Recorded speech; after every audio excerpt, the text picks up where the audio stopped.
and that, I mean, yeah, like I agree with Brian that if you can kill it with a mech, then yeah, you can turn enough guns on it to reduce it to pace, right? So you don't really need the mech. Having said that, that movie would suck. No, I know. Because it would just be like, oh, hey, that big wow, that just worked. And Yeah. I mean, like, if just a big wow with guns on it, turns out that's what did it. if the how it should have ended people, if the how it should have ended people ran the movie studios, there'd never be any movies. Because, like, all their movies would just be like, and everything worked out just fine. The end. They got shawarma. Yeah. It's pretty good. Yeah. All right. So I started by watching Spider-Man and Ragnarok because and now I've started back over and watched Iron Man 1 earlier and Northern Hope. That was the first one, but I was just like, this book sucks. So, you guys really don't. In comparison to the rest of the MCU, it's not great, but like, it's still a good movie. all things relative. When I say these are the worst of the Marvel movies, they're still great movies. I've seen so many worse ones. Like, at the worst of the amazing MC universe, those are the ones that are awesome. I have a soft spot for Incredible Hulk. It's different in the way that, like, Ant-Man is different, or in the way that, right, yeah, like, just kind of when he wasn't believable as better for me, and that kind of killed it. Like, I liked the Hulk, and I liked the Liv Tyler's Lab character, but she kind of pissed me off and was just useless the whole time. That's a fair. That's fair. Like, you're just like, I'm a scientist. When it's convenient, other than that, I'm like, what? That's a fair assessment. Like, they didn't. Phase 1 did not handle its female roles for the most part very well, with the exception of Scarlett Johansson.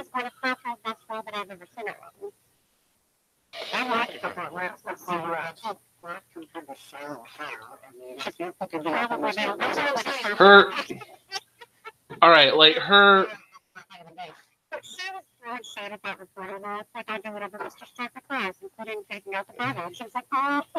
All right, her arc through those 3 movies is impressive, but like Jane Foster, for instance, not.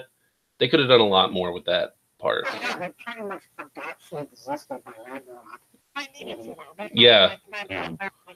She's mortal, and you're going to live like 4,570 years beyond her lifespan, and you're a demigod. There's no common ground there. You found he was hurt alone and thought he was like exiled, and now he's like, oh, wait, no, I'm dead. Well, you got my mom and my brother killed, probably. Thanks, well. She did not. She did not get Frigga killed.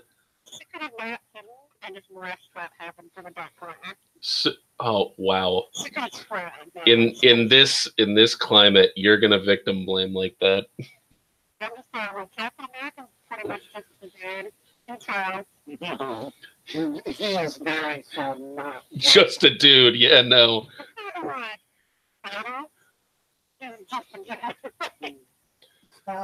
Hang on, let me stop this helicopter from taking off with just my arms.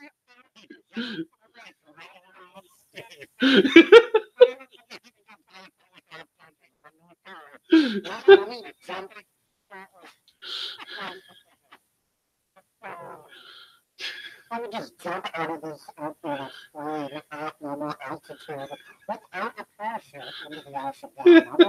Yeah.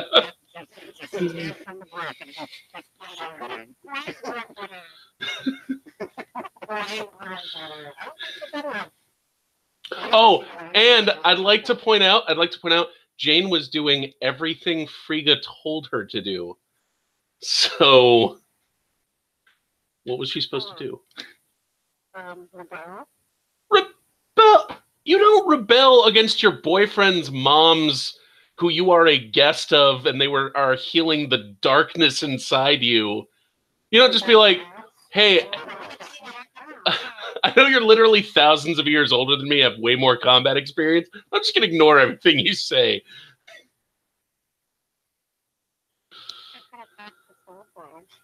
No, she couldn't have hacked the fucking soul forge. Fuck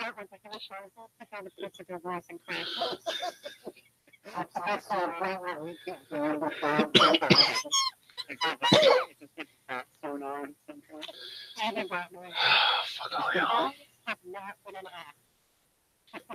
Fuck all y'all. All right, are we ready? Everybody got their Audacity up and running? Okay. Okay. On 3. 1, 2, 3. All right. Anybody want to give me a recap of last week's?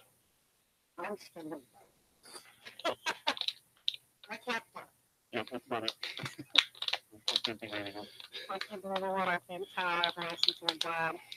Yeah, it's just straight up. My name operation.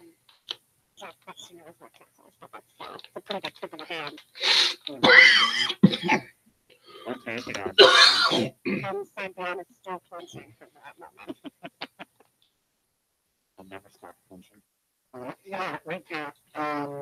With Jason, Vandover, and Terry infiltrated, the lab where Tess has been, manufactured. They did some hacking, did some searching, and for the most part were successful in evading the staff until somebody, who will not be named, made a mistake in handling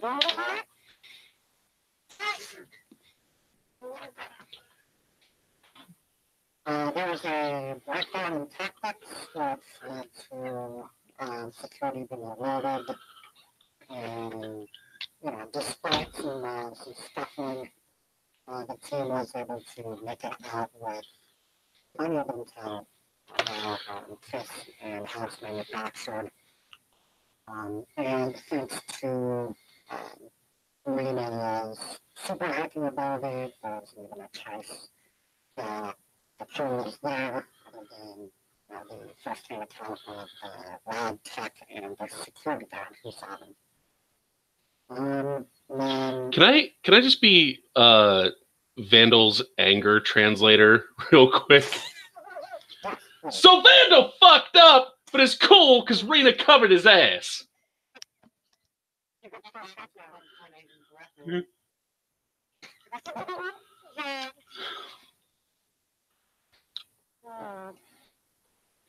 Sorry, Dan, go on. No, I was finished. I was going to write that. And then Becky went to the bar with the Viking.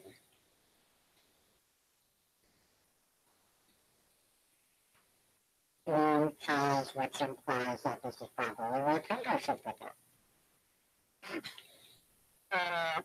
With the bar with the Viking, was a little off the truth operation by revealing her hand to their dad. That's why like catching up like the viewers. I thought this was for our benefit. This is for your benefit and mine. Okay. I was like, wow, that's actually really good. Yeah. She did it because she could read between the lines that maybe her dad was being coerced and that he wasn't necessarily a willing participant to what the project had blown up into. And what ties and all that shit, right? Yeah, didn't they do some farming too a little bit? Or some weather successful manipulation? Essentially, Adrian Rollins showed more compassion toward his daughter than he had in a good long time. He sort of revealed that while he's not great with your human emotions, he still does care for his daughter. Kinda. No one can defeat his Stoil. Yeah. He was like, I acknowledge I'm not ever going to be father of the year, never even going to be father of the 5 minutes. But I draw the line at knowingly putting my daughter in harm's way. So Vamoose was kind of his advice. He said he was going to text me later. I gave him my phone number, and then I go up that why the phone job once they get the text. Okay. Is there any questions anybody had? Or Jamie, I saw that you rolled a 1 there, so that'll be good for 1. One 4-cent roll. Yep. Or split roll. Right. Anybody have any questions? Anything? What's the name of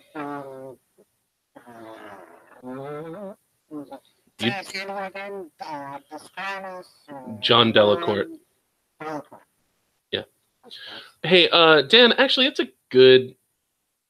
You know what? We can actually do that in game. Okay. The scene opens up that night after you've all returned from your separate missions. So, Roy, Cherry, Vandal, Becky, Travis, and Jay are all in the cabin, and they're comparing notes. On a laptop on the kitchen table, Rena has got a messenger client open, and she is compiling data, and she's going to let you guys know in a few minutes once she's figured everything out, or figured some more things out. So you guys have a couple minutes to talk about. If you want to role play this, for instance, you can just shorthand it and say, we bring each other up to speed. So we're just standing in the back doorway with the dogs out. Get open. Vandal definitely looking disgruntled, happy, not exactly in pain from being punched right in the balls, but he's not happy about it. And he turns to Cherry and then looks at her across the room and says, "So, what can you guys find? What the fuck happened? It's kind of busy, tied up at the moment. What happened?" And Roy nods to Cherry, like signaling her. Like, And other than that time, looks at Venom, like other than your obvious troubles that you were having, I was able to find that big machine, the chromatographer, managed to get ingredients in its test lab, and managed also, thanks to Roy, after zapping some dude almost to death, to find one of the, I believe it was just one of the ingredients. And I have it with us, for what that's worth. So, I mean, we have something here. Oh, no, that is worth noting. Almost worth getting punched in the balls for. Was it though? I don't know what I was thinking. I should have just clouded on that when I saw him. Did I mention that the noise was a vacuum? Yeah, just saying. It didn't really sound like a vacuum, though. I feel like you could have convinced them. Just saying. It's okay. Roy steps inside for a second and opens the fridge and takes out one of those flexible, like, blue freeze packs and brings it over and sets it on the table in front of Vandal and goes back to the back door. Vandal looks at the refrigerator door, walks and shuts the door beer and goes back to the stove counter. Vandal looks at the ice pack, holds it up, and shows the door and says, "Was this for a face? Yeah, in a second?" But he says it with a smile and just kind of throws the food back on the table.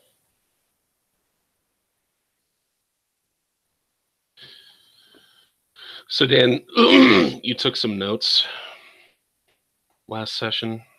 Good.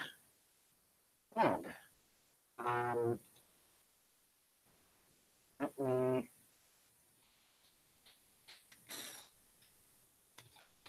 Yeah, so, Randall pulls out his phone. There's, with Ben, we had a little encounter. I overheard him talking on the phone. Hold on a second, guys. Stand by. Okay.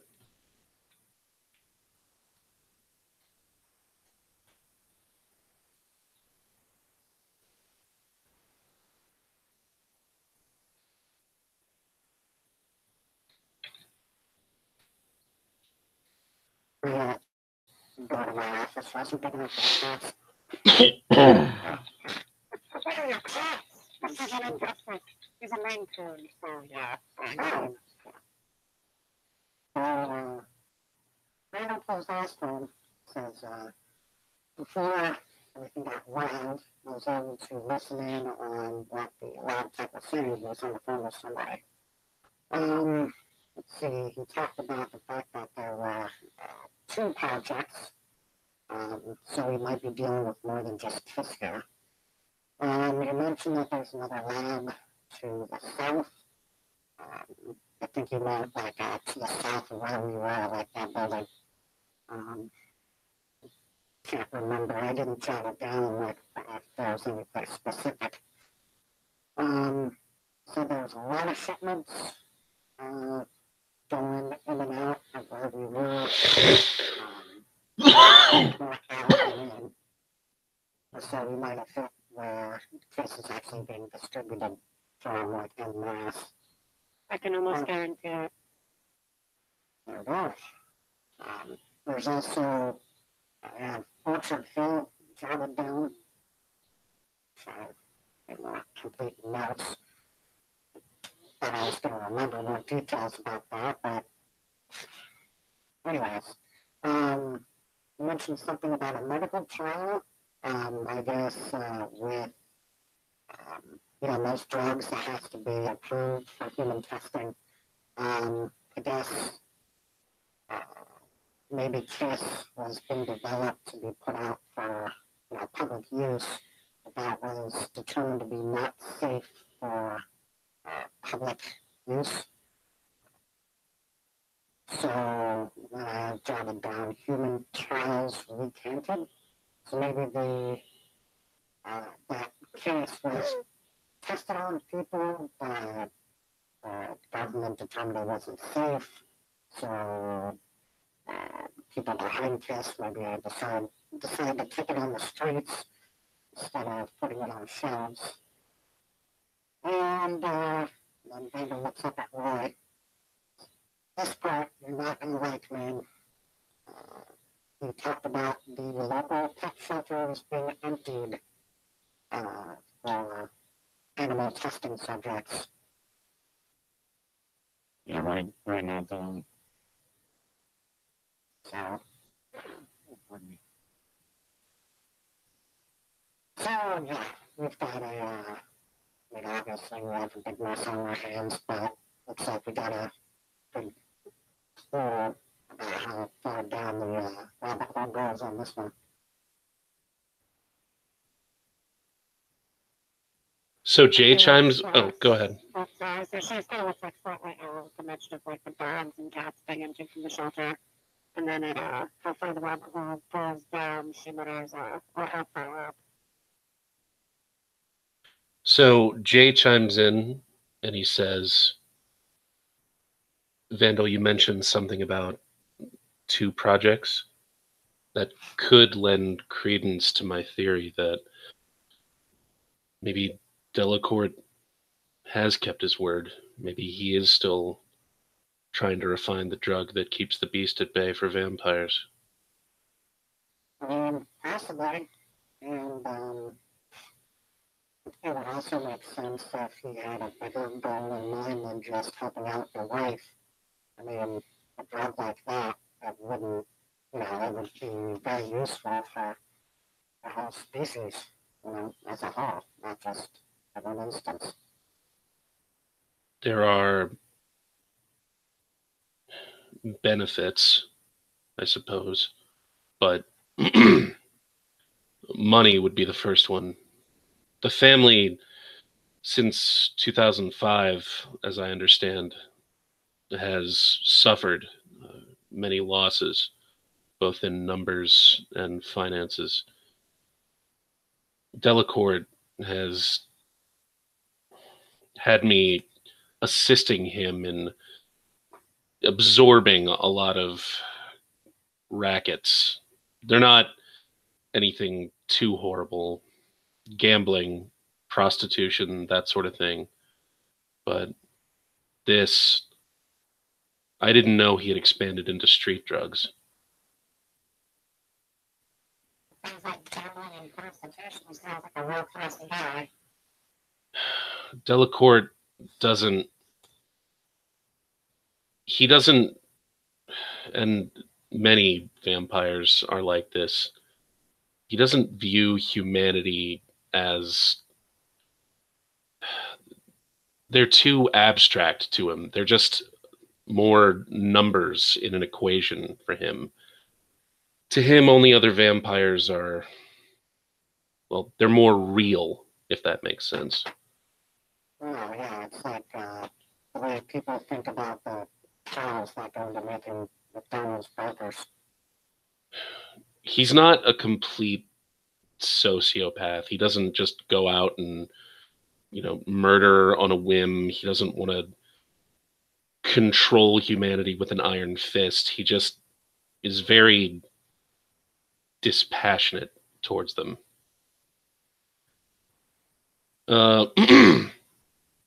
A scoff emerges from Travis's lips, but he doesn't really contribute anything.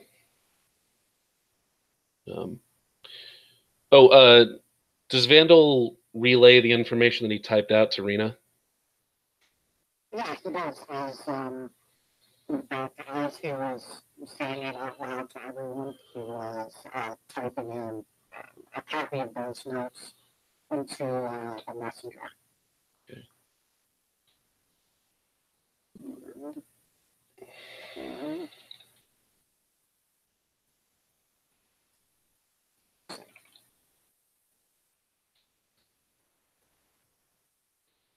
As a matter of fact, here, check your private phone between you and I. Okay.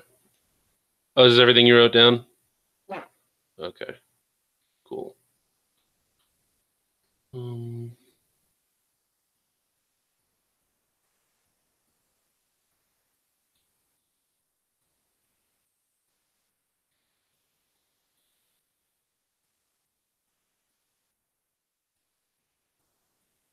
Okay, so she goes over that and she says it would make sense if there were two projects. It's not just it seems like Rexitol is the active ingredient that's not, vampire blood in Kiss. But a lot of other things have been shipped out lately to 3 different locations. I don't know if this will help narrow it down. Ask Jay if any of these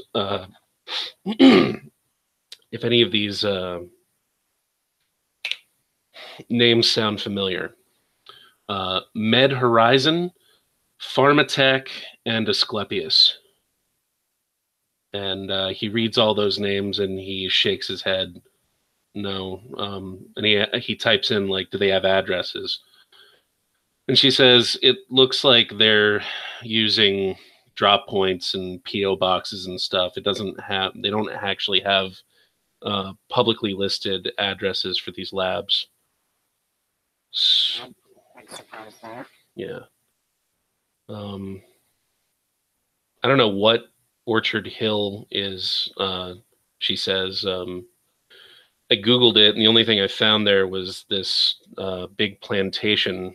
I don't think you could, like, fit a lab there or anything, though.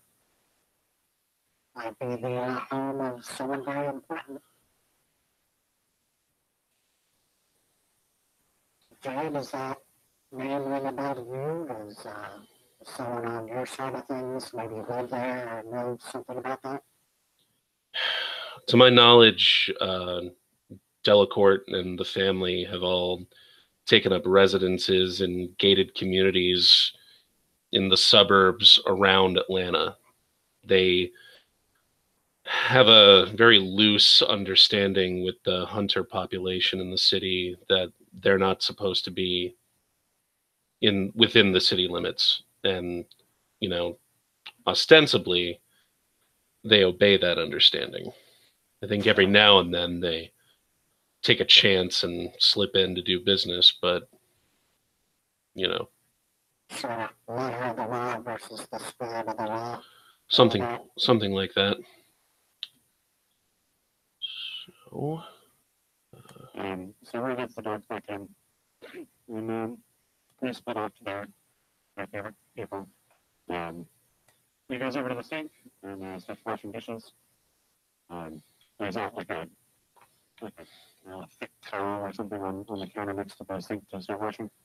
But also takes like a drying rag and tosses it to Becky, who's right there. As he washes the dishes, he hands the things over to her. This is the bear down there. You have to wash the dish and take the bear back up. Deco continues. Yeah, it's awesome. As far as I've just been kind of standing back, just listening to everything. And I'm pretty sure I'm familiar with the name of that, but Sarah just kind of looks up and she's like, I think I've been to this orchard, something or other place, this big plantation house. if you do a Google search of the Orchard Hill Plantation,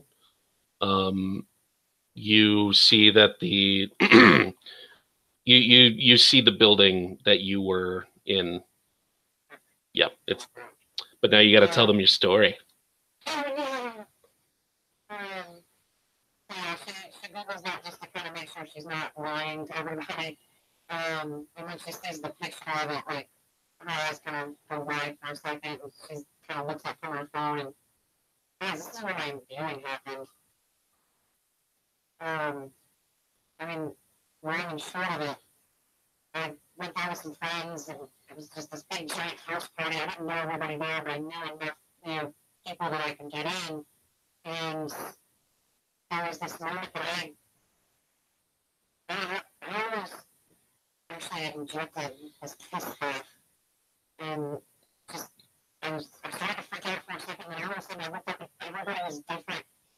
I panicked. I didn't know what was going on. They weren't people anymore. I fucking nods and understanding. Chad takes a deep breath, and continues on, and amidst this freak out moment, I ran downstairs. I had to find my friends and get out of there. And the plan was to create a massive diversion, which one of my friends helped out with, but I had to get everybody to leave. I couldn't just leave people in this house knowing that there was these things in there. So I set up a fire run with the sprinklers. But before I could do that, this person appeared in this hallway, and he just scared the ever living shit out of me, and I didn't know what to do. So I set the sprinklers off and I ran. And I haven't been back there since. But this is definitely the place where I was. Alright. Dana wants his train thinking, so, well, it actually was the place. Did anyone tell you anything what it was, or was it just either part of it or let's go? Yeah, it was just this massive party that I'd heard about, and I decided I was going to go. Nothing that seemed out of the ordinary. It just seemed like a big fancy-ass house where rich people hung out over the summers. And I figured, had it using it, we might as well. Actually, So we walked over to the table where the notepad and pen and such are. And he writes out all monsters, and then question mark, and then underlines all, and says it to Cherry, instead of asking a question about her story. No, it wasn't everyone. From what I can remember, it was mostly just the people that were upstairs in this room with me where they were all doing this kiss stuff.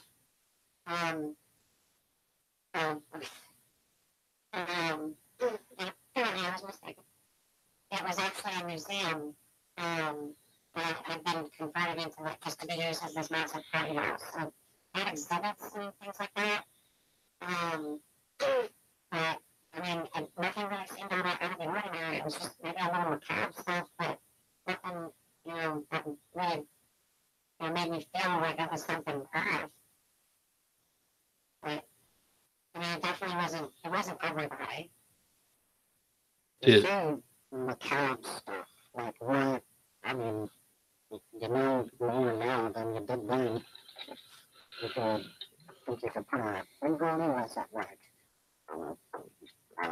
Fucking voodoo stuff, Western European, Native American stuff, Asian stuff, like what kind of,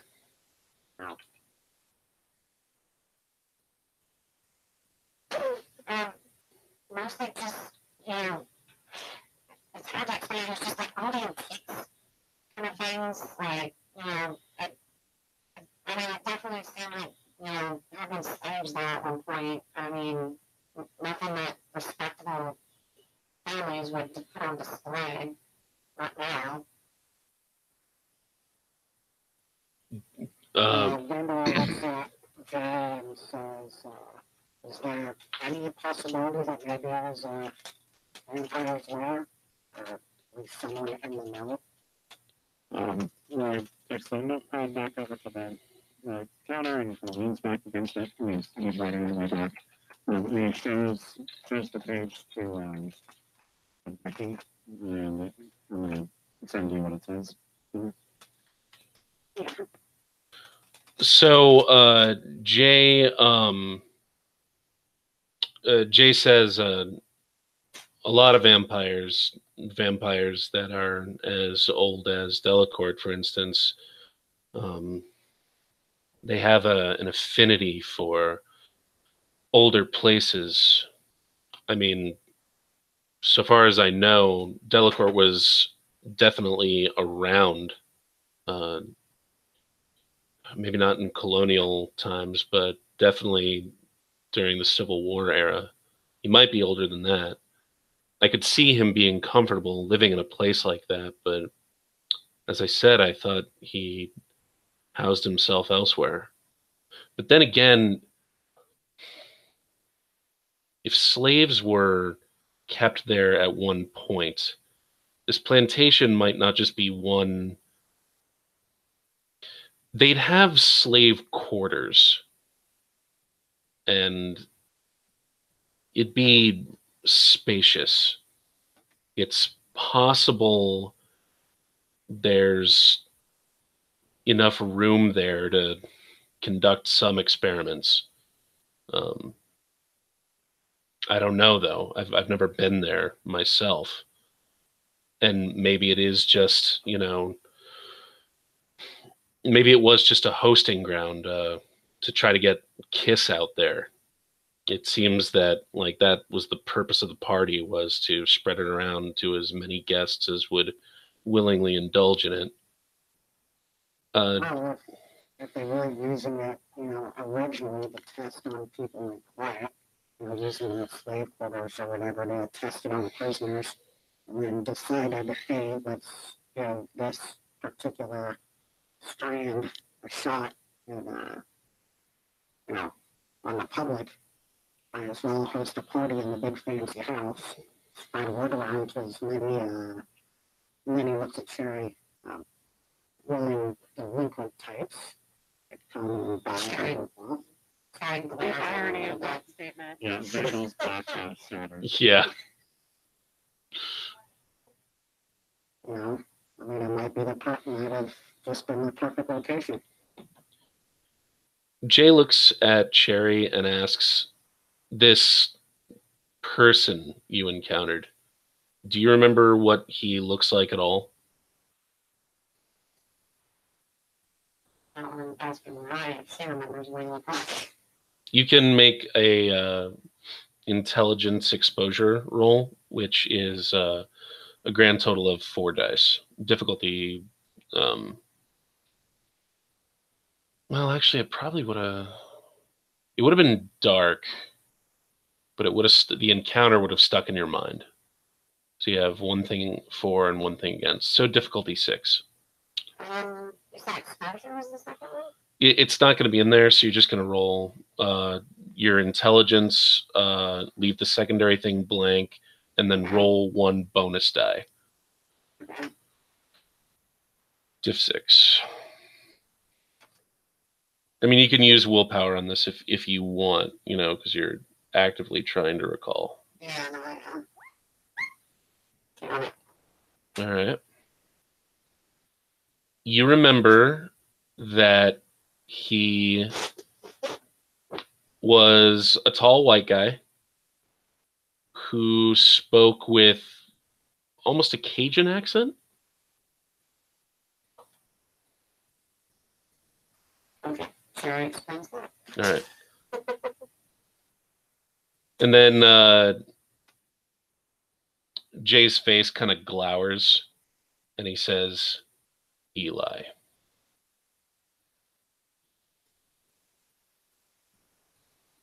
One of Gives you a look and expecting, like, alright, alright. Music alright. one of Delacourt's Okay. boot boys.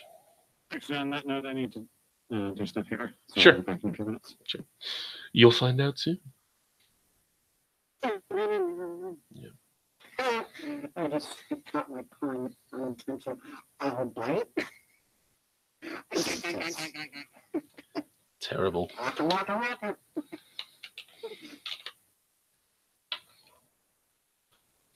There are times when I feel like I should just get over my technology phobe situation and get on Twitter because there are some gems.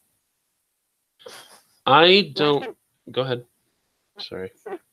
Walked into CVS and forgot to pick up my antidepressants because Africa by Toto was playing and I completely forgot about my mental illness.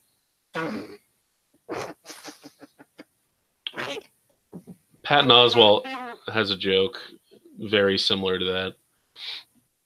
Like he talks about how since his daughter was born, his depression, its effect has lessened on him.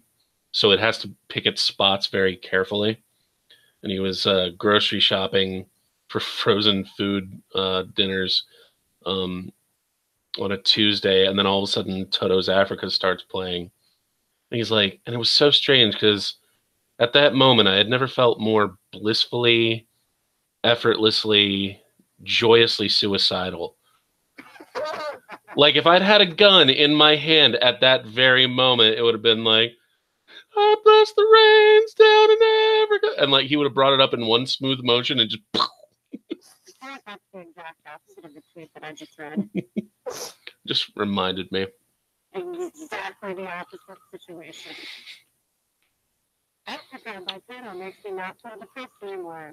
Africa by Toto makes me want to kill myself. Well, yeah, but like in a good way. I was thinking the same thing. It's kind of like not like out of rage or depression or whatever, just like I can go. Yeah, I'm good.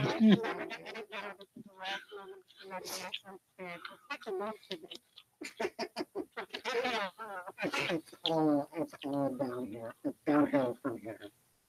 Right, I don't know where I just thought about probably talking about stand-up, but earlier today I was actually at lunch, I was talking about your subway bet. Oh God. That was great. My delivery obviously was just very awful, but the joke got across. Good. I would let you know that. Thank you. I'm sure your delivery was fine. I'm expanding the brand. I said toast for ghosts the other day. Does that count? Thank you. I appreciate it. Oh man. That was probably my favorite of your jokes, though. Like, that one stuck with me. It's so strange. I mean, I'm really glad to hear you say that because like that was so hit or miss with general audiences. Like, because I just felt like it was one joke that I kept tagging way too much, you know? But whatever. Good. I'm glad. I'm just gonna take the compliment. The subway bit, I must have missed that one. Oh, it's so ironic because the whole Subway bit is about me not being able to take a compliment. Because I am so socially awkward. How interesting. Okay, so the Subway thing, this is based on a true story. I walked in a Subway and the girl behind the counter said, "Oh my God, you have beautiful eyes." And instead of just doing what any normal person would have done and said, "Thank you, I'd like an Italian footlong," I say nothing and internally panic because I've been given a really nice compliment and I feel I now owe this person an equally nice compliment. Oh boy. Yeah, and I don't remember what she honestly looked like at the time, but in the joke I'm just like, and she was not giving me anything to work with. Like, you know, her hair looked like it had lost a boxing match with humidity. Her face looked like it had lost a boxing match.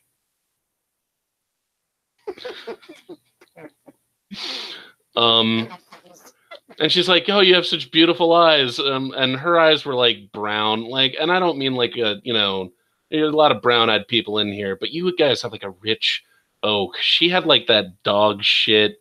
Flies are actually zipping around her corneas, kind of brown. It's fun and flipped up in here. Yeah, exactly.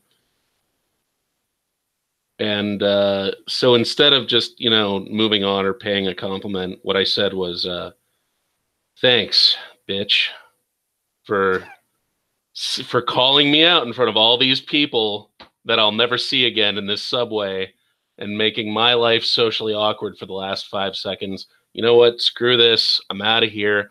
I'm going to go to KFC where no one ever says anything nice to anyone."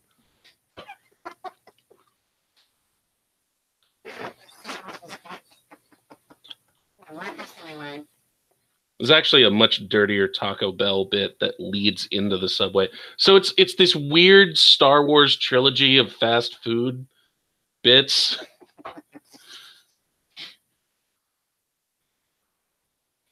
Yeah. I mean, you already know that your wild turkey bit vastly improved. You know, I never found those commercials. I tried so hard to look for them because I wanted to tell them. It's like, see? I could never fucking find it. Like, I would a wild turkey commercial, and like those things were on like every night on Hulu for so long, and no one uploaded them. If I check it now, I bet I wouldn't find them. I get obsessed about weird things. I'm sorry.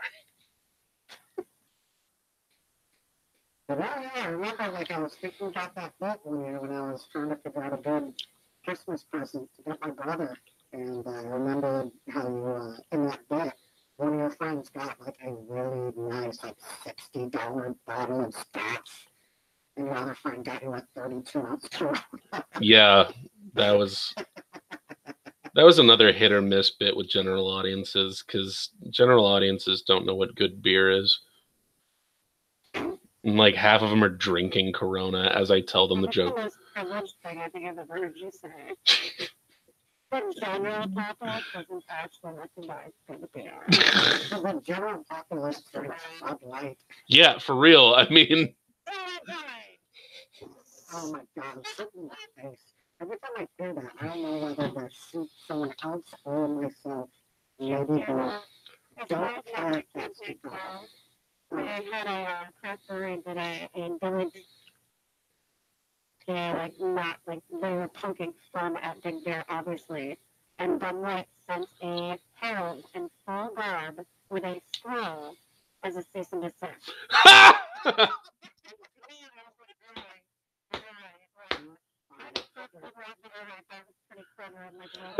and it was very much all taken in stride, and the little company was like, yeah, we know, we did it on purpose. Like, God knows, We did it so you'd come. it was pretty good. Like, I had to give him credit. Can you imagine like the phone call that dude got the morning of? Like, all right, listen, we need you to dress up in a. Wait, what? Why? Well, like, I'm pretty sure it wasn't like an actual, I don't know, like, I don't know what the legality of like serving a cease and desist is, but Well, typically they. it was like a gallery. It was like they're talking about court. It's like it's packed with people drinking this beer, and he walks in and gets to make a scene, and like I'm sure 90% of people thought it was staged. And like, no, they're like, don't do this again. Well, I'm sure the guy also had like a manila envelope with the actual legal documents in it. I mean, it might have been staged Interesting. somewhere, but I'm pretty sure they tacked the thing up to the door with a nail. You know, the funny part is Martin Luther, that brewery. they probably actually drove a lot of business to that brewery by doing that. You know, it's like, oh, let's stick it to Budweiser, man. I might be embarrassing a little bit, but I'm also I found the YouTube video of it, so we can all enjoy. Yeah. By the way, I don't think I wouldn't classify you as a technophobe. I would definitely consider Twitter to be a garbage social media engine. Also, have better taste than the general populace. Yes. Usually you have better taste than the general populace.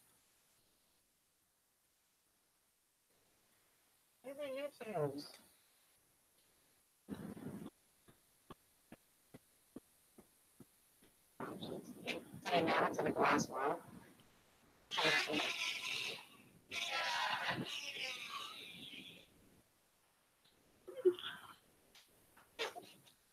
Sorry, but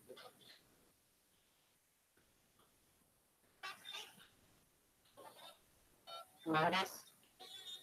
It's like probably Lotus. Yeah, apparently, the audio for this video is going to be on the Audacity file because I don't want to like throw off the syncing. That's fine. I don't care. Yeah, there's like must watch.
Wow.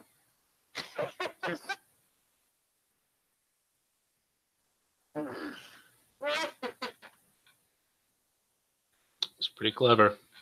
I'm not going to call it Lotus, even though like on the side of the wall right next to him, it has the pronunciation. But if it was just Lotus with a really thick accent.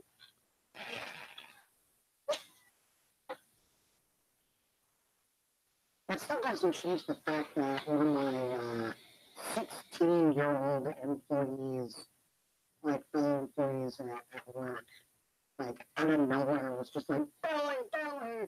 And like I had to physically restrain my hand from flying up and just slamming across his face. Well done on maintaining your employment. Yeah. And also your freedom. Not so great on not letting trivial bullshit get to you, but hey, work in progress. Hey, you know, it's Got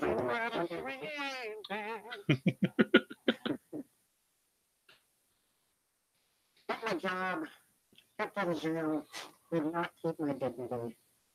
How did his thing affect your dignity? Because some injustices must be righted.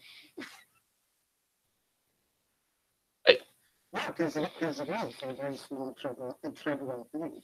You will raise some good men do nothing.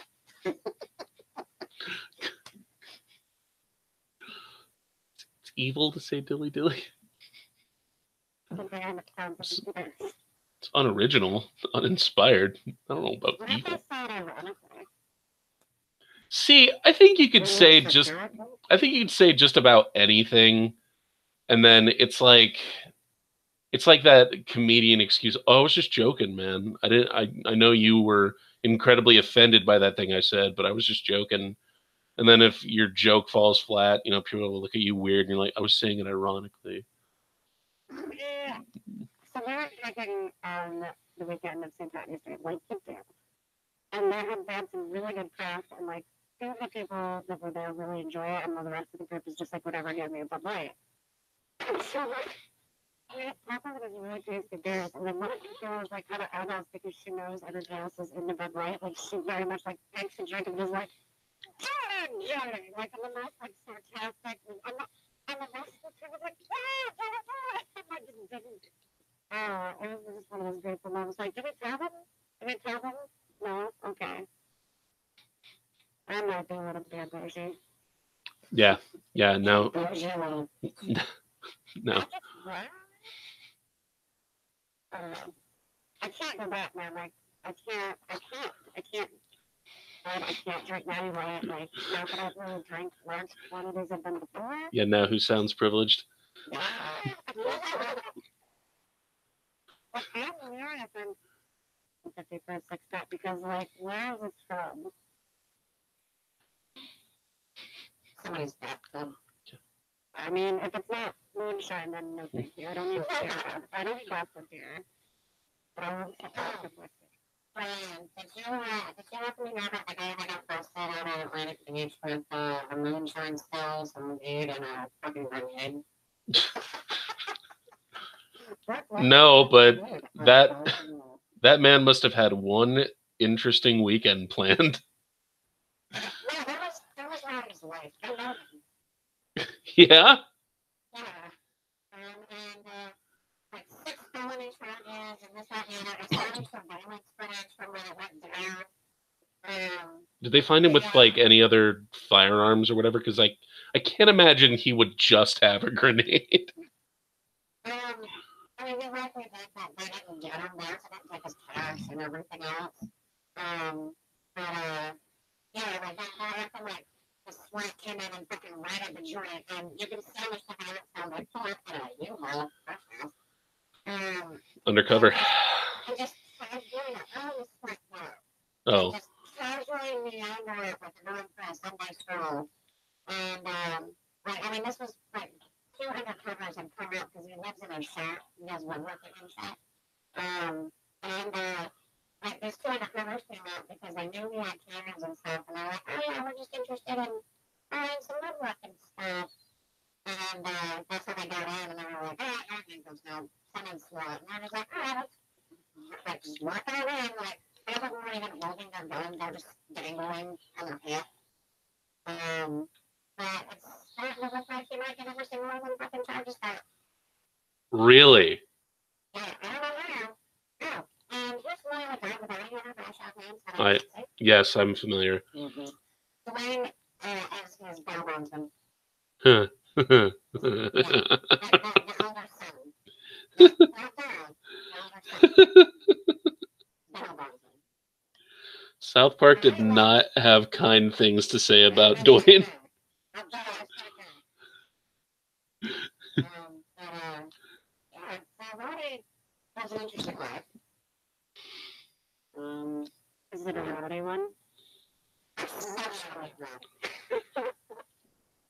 called that for a reason. Blisters even. What makes sense? I wasn't gonna hurt anyone with the grenade. It's just a good party starter. I mean, it is a rad grenade and everything else, but like, it's really the same. I went for my Secret Soldier program. There's that. I mean, there's a formula read and stuff, so I mean, like, we have access to that kind of stuff. And like, it was great because apparently, like, a bomb technician person showed up, and everybody's all freaking out, they gotta do this canister in case it explodes, which it's not gonna do. And they hand it over to the guy, and he's like, yeah, cool, thanks. And he was there with, like, a red t-shirt and his jean shorts. And takes it from him in his hand, and just takes the grenade in his hand, goes into his truck, and punches it in the passenger seat, gets in and leaves. $20 worth of man. Put that shit in my hand. I mean, Sweet And Jesus. like, you imagine you want to like get to the end of the road and like nothing happens. Like, yeah, I mean, obviously there would have been a lot of explosions. And that didn't happen. that was kind of the proudest story I've been waiting for. I'm sorry to Hunter Mark on that one. Not routing up for my case. You don't know where we go. It's like 20% more routing. Like, him and all his friends and stuff are trying to, like, get on, like, brewery and stuff. That's what made me think of, think of us all talking about that. And, like, his whole thing is just being straight up openly defiant. It's like, you can't, there's some people, that's what the property is about to do. But anyway, I love my friend. Anyway, and they're trying to come up with a name that has defiance in it for the distillery because, I mean, if anything, that's just great. That's a great backstory for the company, you know? And so, let me tell you the story of how this distillery began. So there was a SWAT team that showed up and took my moonshine stuff, my weed, and my grenade. Now that was a heck of a setback, but damn it, it wasn't gonna stop me.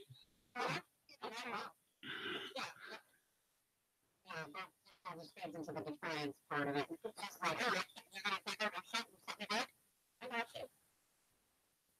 I mean, ain't true at all.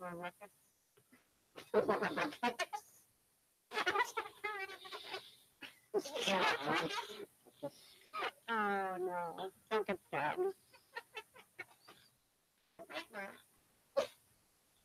I wait till the season's over, so I don't, make a week for me while I'm recuperating from my stab wound in the hospital. And that's what it's doing at 22.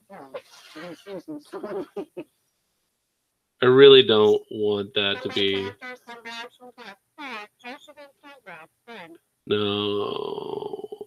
I I thought that's the only way you would do it. Because if you're assuming this female character, deal with it. no, that would incite him to go weirder with it. Like, I love Josh. I don't think this is the activity for him. That would be some gauntlet proving shit. It's not even. Playing a serious D&D campaign. Yeah, it's not even like.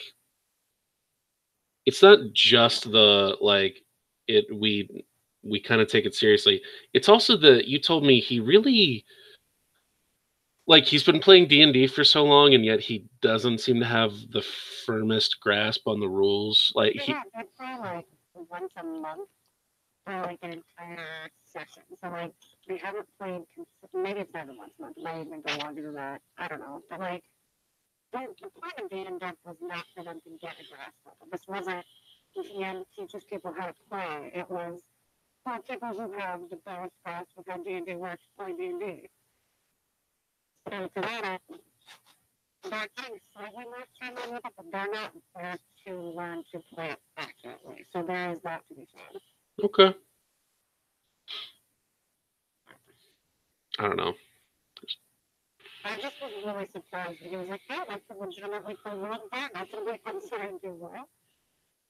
Like that caught me pulling up, but I happened to see it because somebody had like screen capped part of the game he was playing at that point, or when that came up, or he linked it or something. I was like, "Wait a second, I missed all of this. What's happening?"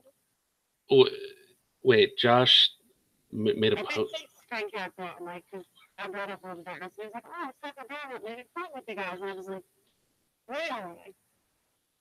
That's not what I expected. Like, it just, because he kind of found out, like, you guys had been talking about it, and then you spring up was like, oh, like, you just kind of say it best. Yeah, we had been talking about it. Doesn't mean I was like, that sounds like a great idea, Jot. No. And that's why I was kind of like trying not to be like, I was like, really? Brian asked you to play. Yeah, thank you. Really? Thank you so much for not framing it that way. I deeply appreciate it. Because it was like, maybe. But also, I really kind of love that. And also, like, maybe one day. And now it's the issue about being big. Like, oh, I guess the general populace don't have the correct grasp on role playing. I don't even know myself anymore. I find that very hard to believe. I'm willing to bet you know yourself frequently when someone else isn't knowing you. Trying to frame the response to that, and I can't frame as many retorts as I'd like simultaneously, so I might just have to let that one pass. I'm shouldering so hard right now.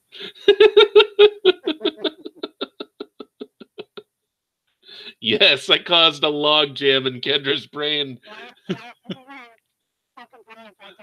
many shots, you can't take them all, and therefore won't be able to take any. Well, I'm done, Brian. Thank you. I don't know if you guys know this, but Kendra and I sort of play an ongoing Mortal Kombat style game of disses that just like lasts years. I'm actually, it's been the duration of our friendship. Yeah. Like, I don't even remember where it started, where suddenly we were close enough for us to take things at each other, but like, I'm willing to bet you started it. I would also take that back. Okay. Wow. Let's go back. Let's see if I can remember the earliest dig I remember you taking.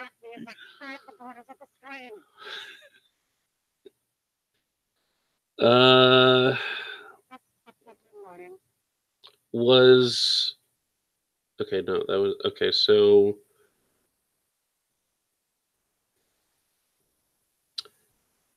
I was too blackout drunk to really remember anything at going away party. It's been so long that I honestly, like, it's either there's like the before time, and then like Brian was one of my best friends. Like, I really can't remember like us becoming friends. It's become a thing. It's just so long. It's not super important that I remember it. It's just one of those things that I'm sort of curious about.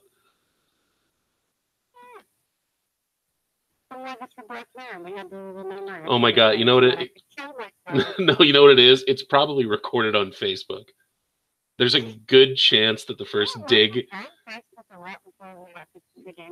But there's a good chance that the first dig you ever took at me was on Facebook, and thus it's recorded for all of its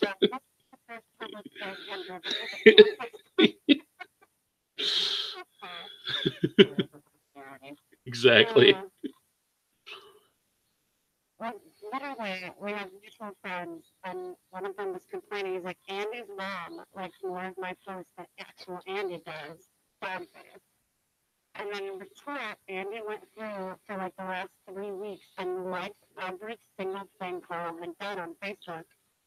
So then, as a follow-up, Carl posted a screenshot of just his Facebook notifications being a wall of Andy interacting with his page. Just post after post after post. And he's like, okay, I'm sorry. Had I been a fly on the wall in Carl's room when he made that post, I would have been like, no, Carl, don't do it. You don't know what you're getting yourself into.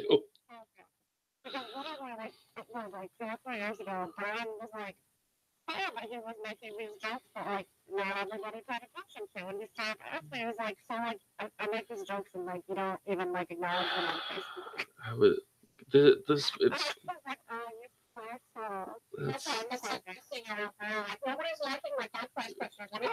Dude, it's,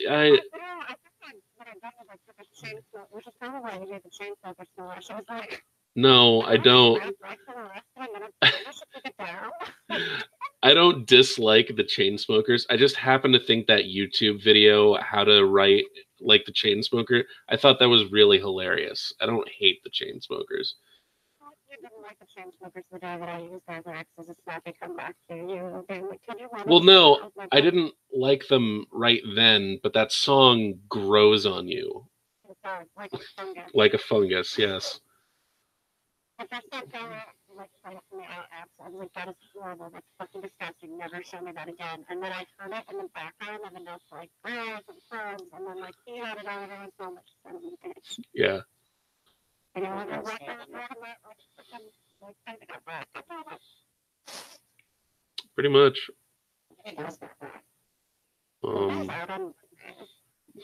That girl definitely bought all of her Instagram followers. Yeah, next to the girl with no shoes on, that's so good. No, the one that's the worst one, the worst lyric of all of them. There's no vodka at this table. Do you know anyone else here? Oh, that one makes me want to strangle her.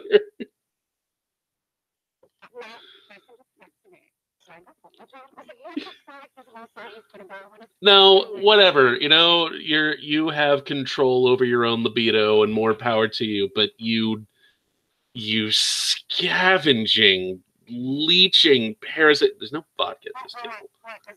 Is that coming from a guy who watched campers pack up and decided that we should absorb their shares? They had already left. They had already left.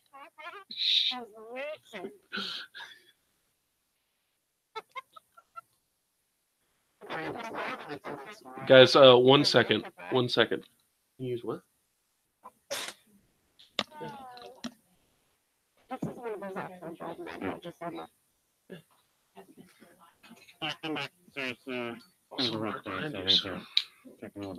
Be safe.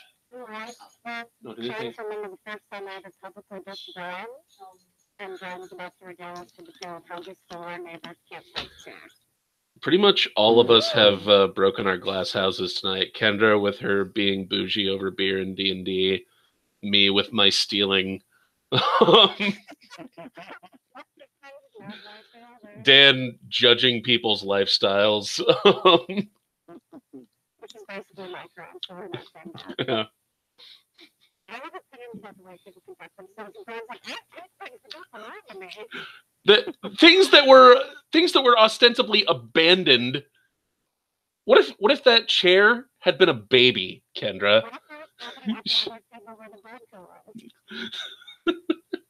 Ostensibly abandoned. What if that chair had been a baby? Should I just leave it in the woods to die? Or should I bring it over to our campsite and sit on it? Thank you. Right.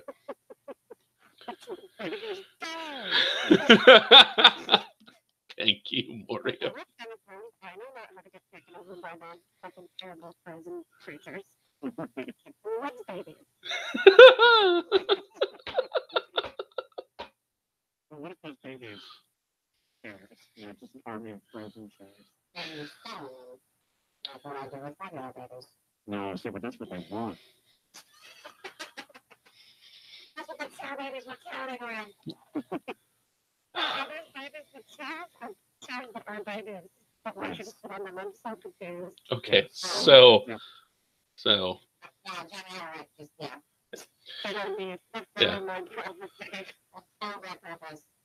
actually have, I encountered a new favorite version of that joke. Of, someone gives you a choice and you just say yes. It's, someone gives you a choice and you say, or did they? That makes even less sense. I love it.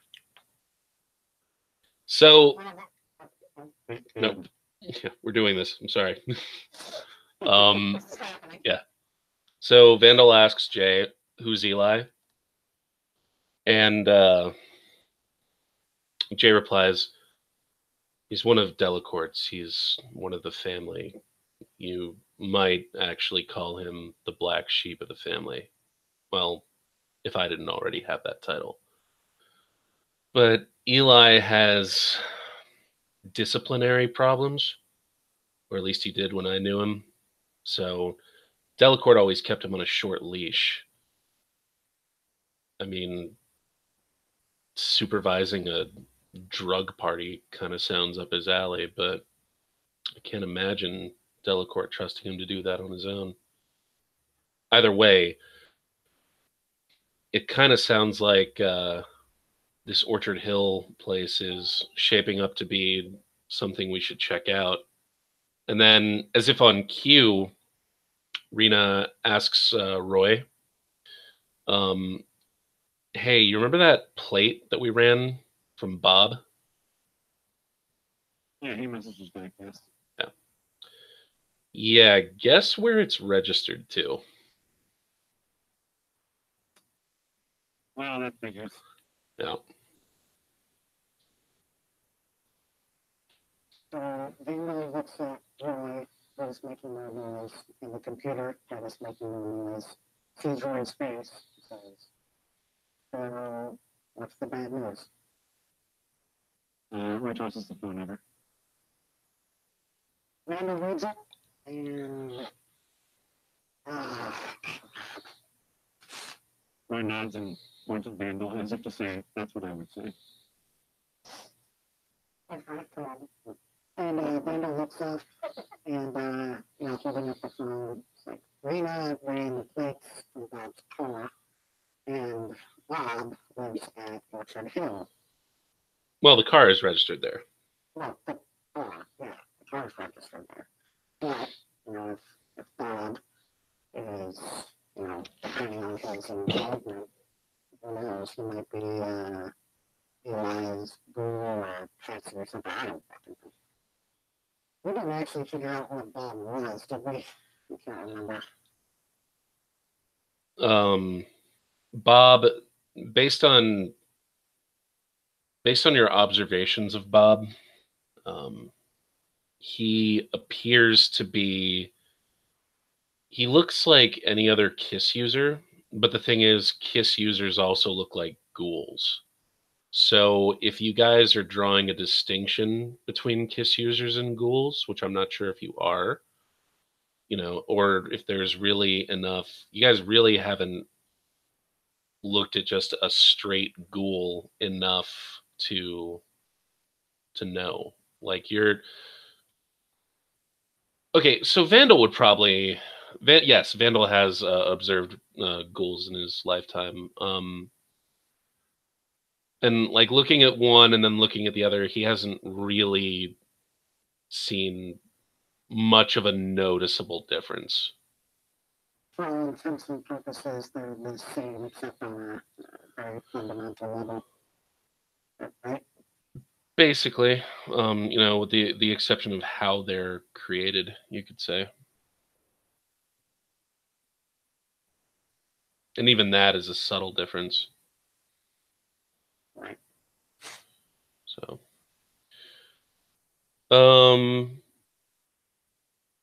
right around this time,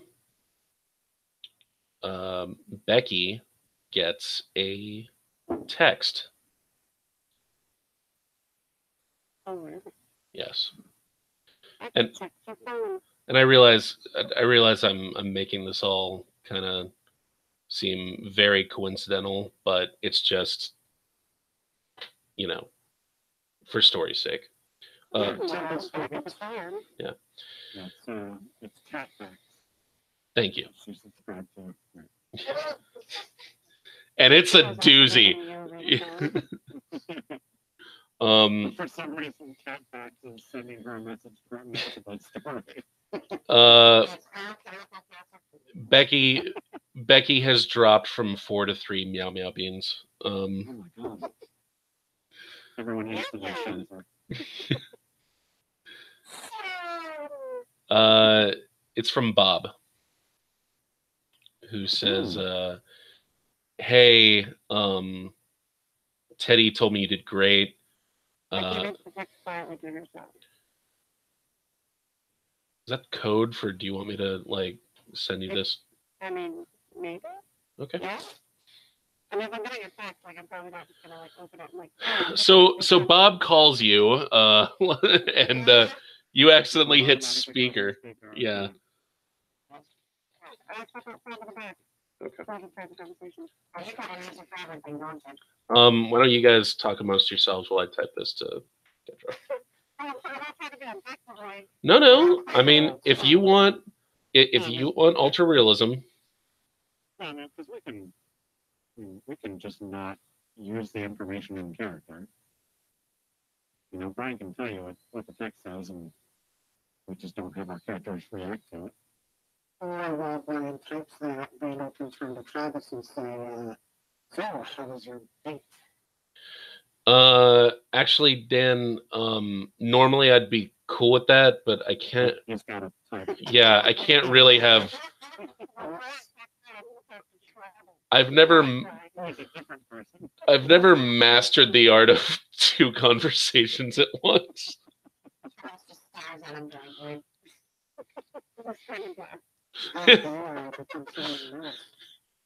Travis begins to have a petit mal seizure.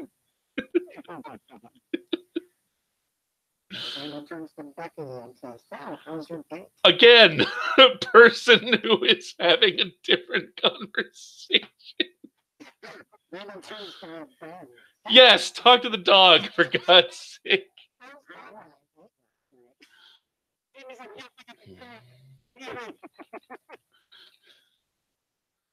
Then speak on. And then flip the side. And then what uses yours? That's not going to just a beer.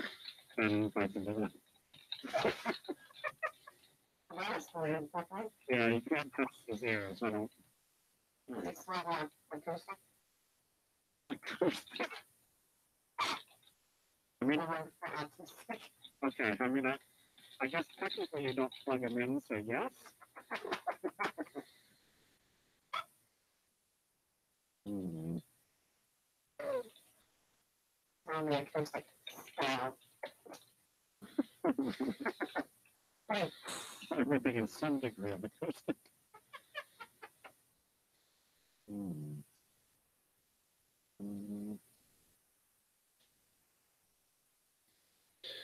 I'm fine, Travis suddenly blurts out to Vandal.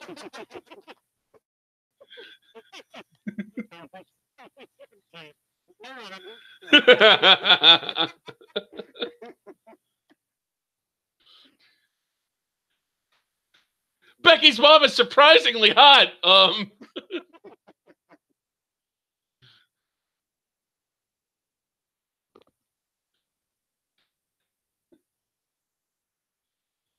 Ridiculous.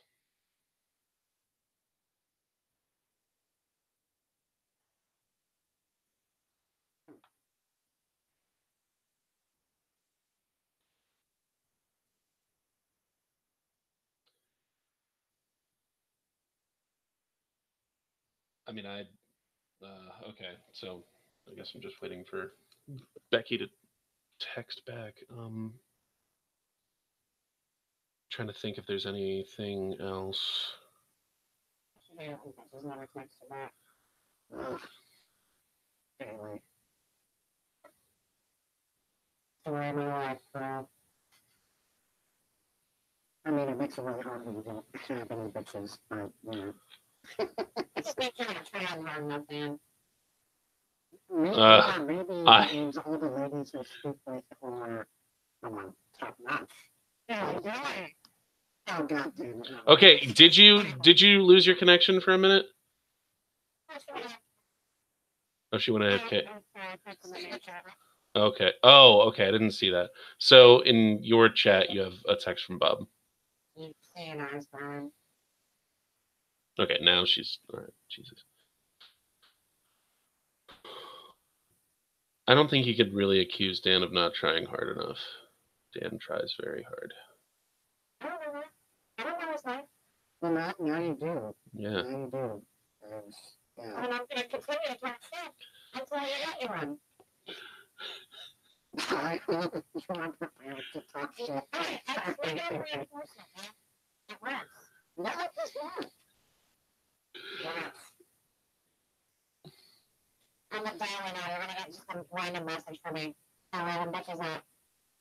You know, normally I wouldn't condone that kind of behavior, but she's got a little bit of a point, Dan, insofar as there's a business strategy, which, well, actually a life success strategy, which states back yourself into situations where you have no choice but to succeed or die.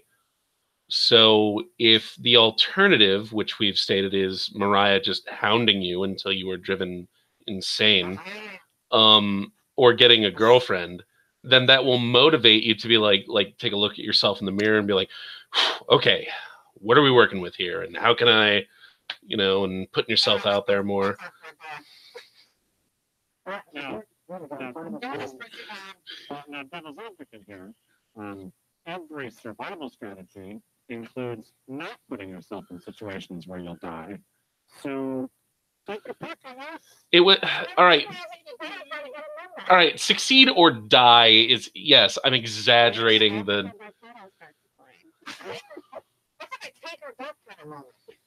We'll have the chicken.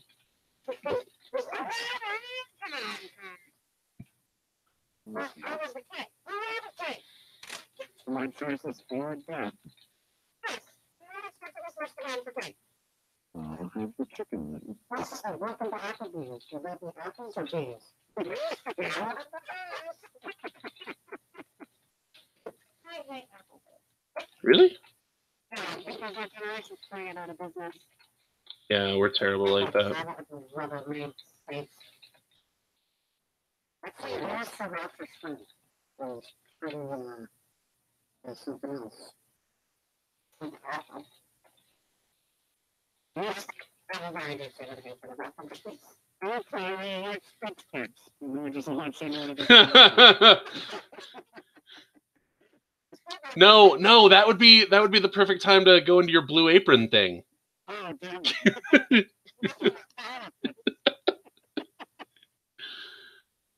See that? That's why I really. Oh, what's that fucking memory? That day planner app. God, that would be the perfect time. See, that's why I like that app, because you wouldn't forget about things like that if you used it.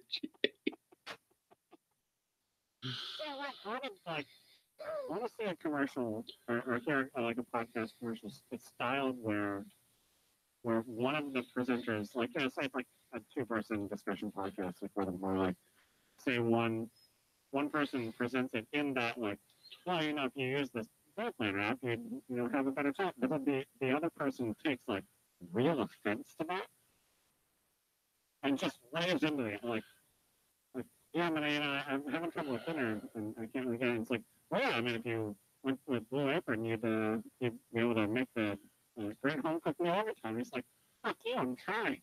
It's just like ruin the whole tone. I'm trying. I'm trying. I don't need a box. How do you do? And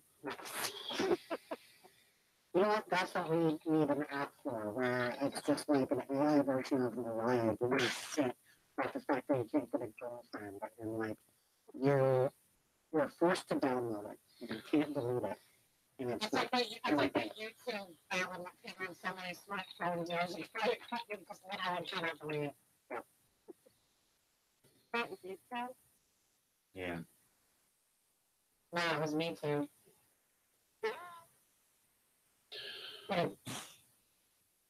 Oh. So Travis asks, so what's the plan here? We heading to Orchard Hill tonight, tomorrow? Well, I will be heading to the diner tonight. Bob wants to meet. He says that they've got, I don't know, after all this, plus I still haven't heard from my dad. Like, PPF, is this like the next morning, or is this like immediately after? It's immediately after. Okay. Yeah, Bobby like puts his hands over his face. I don't know about you guys, but I am fucking exhausted. It's 9:30. He looks up the finger. Holds up the finger. Still fucking exhausted. I need at least an hour. Well, the math sucker, you got a number on you, huh? It sure did. I mean, if you want, I can come over there and punch you right in the uterus and you can leave your flames well, but No, yeah, this happened to him once in Kansas City. Like, he gets hit in the balls and he's down for the count for a bit. it really, yeah, it's not cool.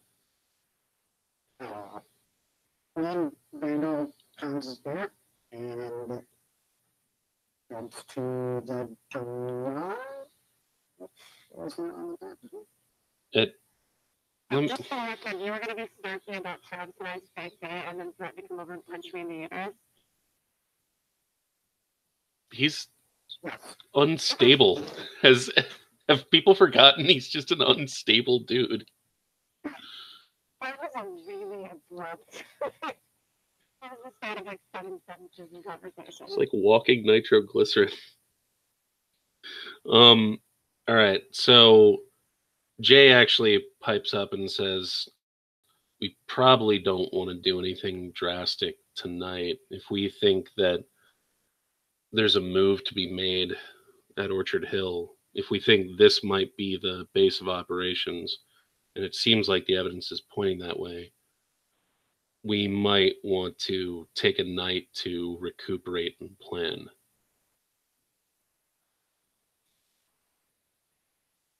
And Becky said something about wanting to talk to her father first.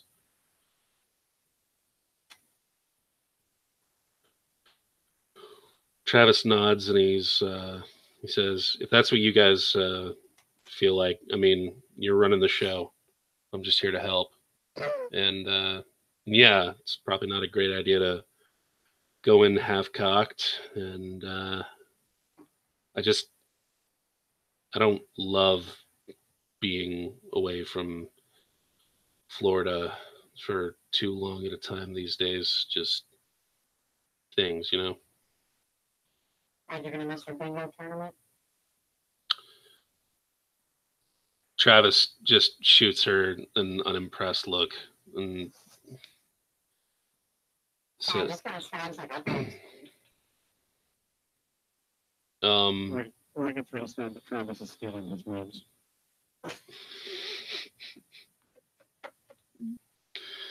Mr. Steal Your Moves.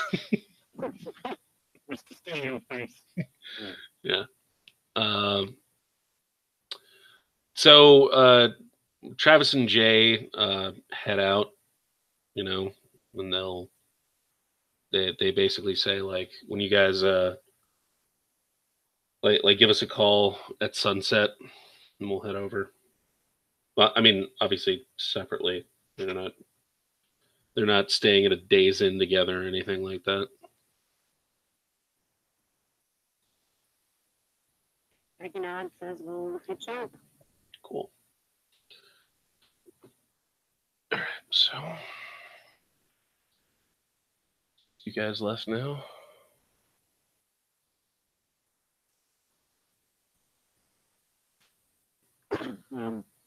Sorry, I was eating. So we finishes with the dishes finally. Goes over to Karen. And writes down on the pad, just asking her how she found out about that party in Orchard Hill in the first place. Karen reads said question, just kind of shrugs like, and looks at him and says, you know, I wasn't running with the best of groups. It was just something I heard about through the grapevine mostly. Like, you hear about a party, like a big ranger like that, you're going to go check it out. And then he nods and he writes down underneath that. So they just let anyone in. Pretty much, yeah. And he nods. You can't snicker at anyone. That chair is just looking trashy. You know, one of us is like, Yeah, Jay, I got what you were saying. Yeah, what I was going I know, Yeah. okay, but like that's a small party, like with text. I don't know whether it's gonna get what you're doing with your texting, so it's just kind of fun for me to imagine. Like, Roy being uncharacteristically like elitist. He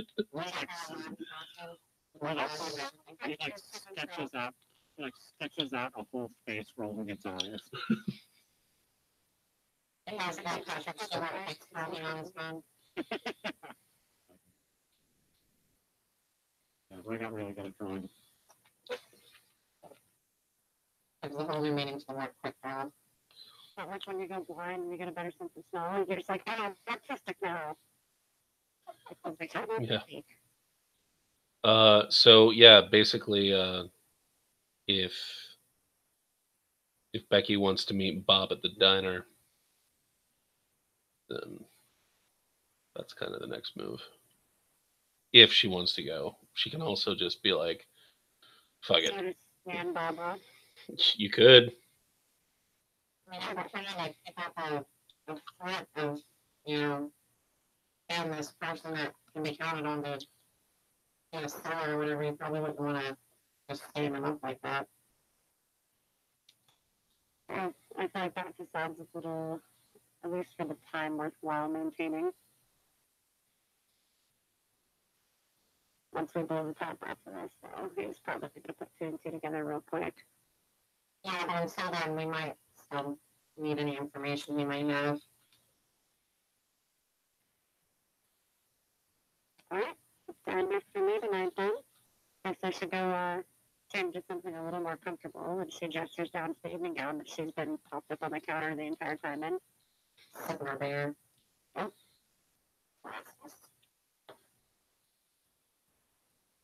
Becky heads upstairs to change into more diner-appropriate attire. Well, she leaves, looks at Ryan, like, looks at him like, you think she's going to need backup? I mean, I know I can't go in, but at the very least I could be there. Why not? He's got his keys. Well, how do we know, man? Yeah, he makes a finger gun at her. Sorry, I made the sounds for him. I mean, he can stop. Like it's fun. Yeah, pew pew, man. Yeah, that's fair. No, I like that. Yeah, that's much better. Pew pew life.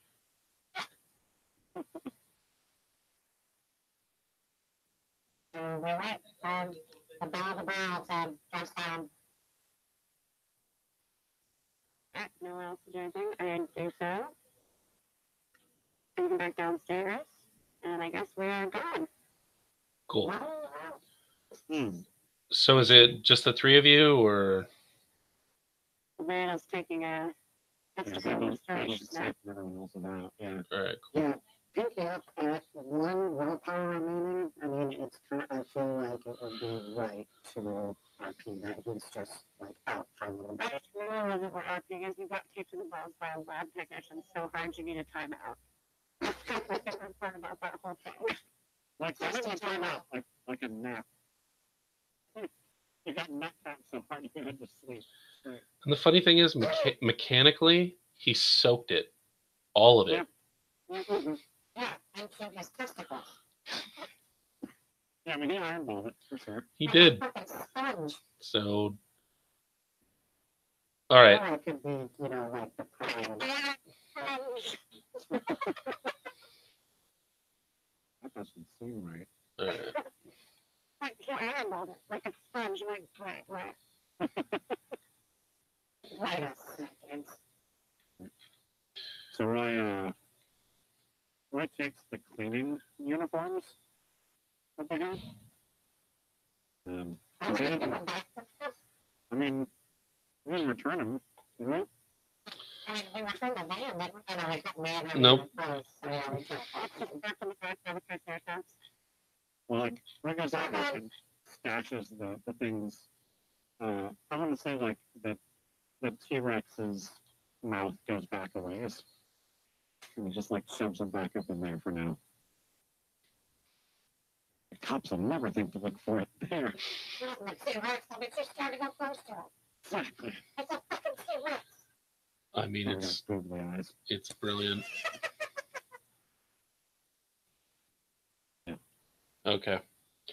Yeah, that's All right. So here we go. Here's the diner. And I think we left the dogs behind. Okay. That's like a statement or an expression of concern. So the dogs are at home? Yeah, we left the dogs behind. Okay. Cool. The dogs still prepared. You're out enjoying life. I mean, that happened on another stream the other night. Well, fair enough. Okay.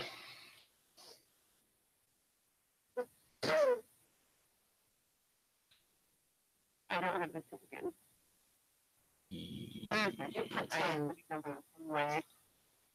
I'm like looking at the dog on the floor. I was like, oh, we're out in the white oblivion that is the streets. You're racist.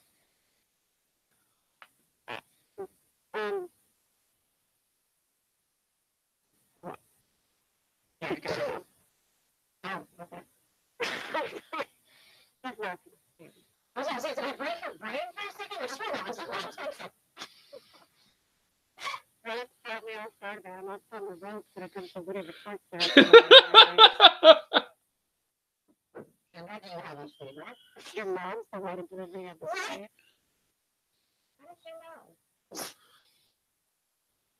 So I went in to take a look about the diner to see who all I could see with my little eye. Sorry, Aiden. So I was going to obviously getting out and like getting it up. Bob's in the back where he's normally sitting. And That's it. Just Bob. just Bob. No wait staff, no hostess, no Yeah, nothing. there's wait staff and Pete. There's and there's like maybe one or two other people at the bar, but no one that sets your senses off or anything. No one that is important enough for me to populate the map with tokens. Let's put it that way. I picked up this NPC and I asked him his name. Hello, dial PhD. Tell me your story. Steve Buscemi turns around and says, "I'm not doing autographs. Go fuck yourself. Let me eat my grilled cheese in peace." Oh, I never see Bob and pull up the state fine. Is Bob's bodyguard? Has he figured it out? No, it's just Bob. Yeah, we're waiting over by the door. Hey, what up, girl? Hey, how you doing? I was not expecting to talk to you so quickly. Well, sometimes timetables move up, which I appreciate you being so flexible. Just grabbing my mouth a little. Yeah. It's kind of such a bad Newton vibe. Wait, are we like on the little communication devices? Yeah, Like we were at I assume you are. Yeah. Yeah. Can I make some audible gagging sound? He cycles with a smile and looks over at Bob, lets the flexible go without note, and says, so Teddy told me everything seemed to go well. I got a good feel off of it. I think this is going to go really well if you're still agreeable. Yeah. And he does like a little head bob gesture towards his feet, and at his feet is sitting a large black duffel bag. Gotcha. I didn't tell me this was another pickup. I just, figured you could use some more gym clothes. There's lunges of fish. Yeah. And I hear that Emory has a really, really good gym. And, well, the long and the short of it is we want to host, every now and then, we do these parties, right? Where we just bring a ton of free samples and we just hand them out. If people are into them, great. If not, whatever. But between you and me, a lot of people are usually into them. So you are gonna basically, but it's just a one-time thing. So you are gonna pass these around to people. You're going to let them know what the price points are before you give them the free sample, because we don't want to, hit them with the first sample's free And then the next time they try to come, it's like, yeah, the next one's $100. No, we're not assholes like that. Tell them it's normally $100, but the first time's free. It's better business. Like more likely to get repeat customers that way. I think that's for damn not to look surprised by the chivalry. What does his damnedest not to leap over the table and beat the hell out of this dude? Jamie, give me a willpower roll. No, I'm just Okay, hang on. All right. All right. Vandal's a bad influence on people. Hey, I'm fine. Yeah. We got 10 fucking willpower. Yeah. Yeah. All right. So yeah, someone like you with your connections, there's going to be a party going down. Teddy's got one or two friends that go to Emory. So they'll bring some people. But you got way more. So, call your people, have them come to the party, have them give what do you call it? Testimonial. Let them know, get them to tell everybody you're trying to give free samples to, like, this is really great. This will change your life. Whatever they want to say. I've heard nothing but good things from all of our customers. Yeah, I'll see what everybody's up to. Like, I mean, don't get me wrong, not everybody that I am connected to in Emory is necessarily being a spokesperson type, so I'll do what I can. But, I mean, No, if they're looking for yeah. that, I feel like I can work some magic. We have faith in you. And the idea is just to get as much gym clothes as humanly possible to as many people as you can. Because, everybody's got to work out. Thank you. Yeah, well, I'll see what we can do. I'll let the shower room. I'll let everybody know. And if nothing else, I'll show up and check in and look at those gym clothes actually that we need to. Back in the stands and everything. Sweet.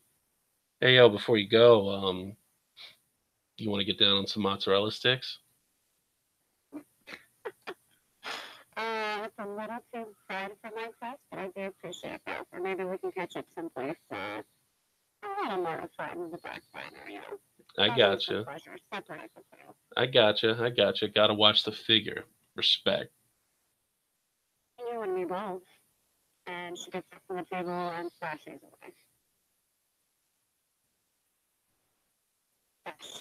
I was about to say, like I couldn't even. Because, I'm watching my figure, but I'm leaving, so you get to watch my figure. Get it? Oh, well, I thought like he had already made a big enough ass of himself to be like, you want to get.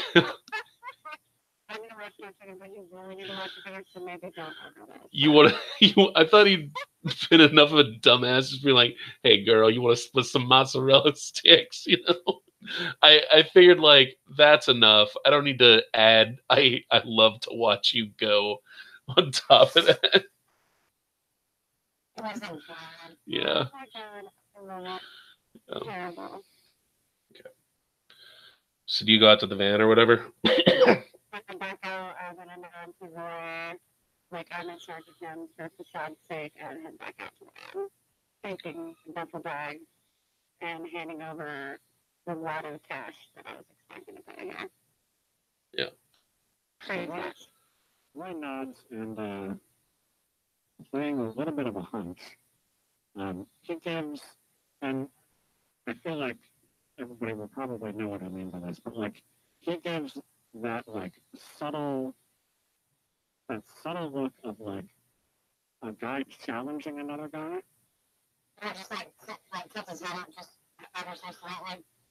Exactly. Yeah, like nothing overt, but like that almost acknowledgement of a little, like a subtle rivalry. Like, I see you. Yeah.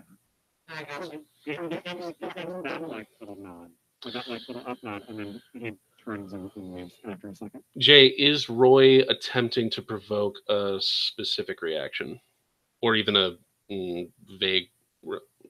No, specific. Are you trying to provoke a specific reaction? Not in the moment. It's more he's laying groundwork for later. It's like an alpha male move. Okay. Bob, for his part, sees it and just smiles from ear to ear. Okay, that's what I figured. Cool. All right. So yeah, there it is. And actually, I have to step away too. On the way. Okay. Yeah. Why don't everybody take a quick bio break? Yeah. Okay.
What, Phoenix?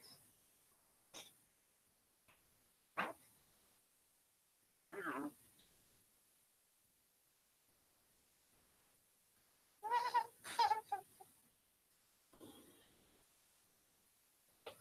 We came back to angry cat sounds. Oh no, he's not angry. He's just old. He's not angry. He's just a cat. He's just a cat. He likes his default setting. But yeah, pissed off and angry. Pissed off and evil.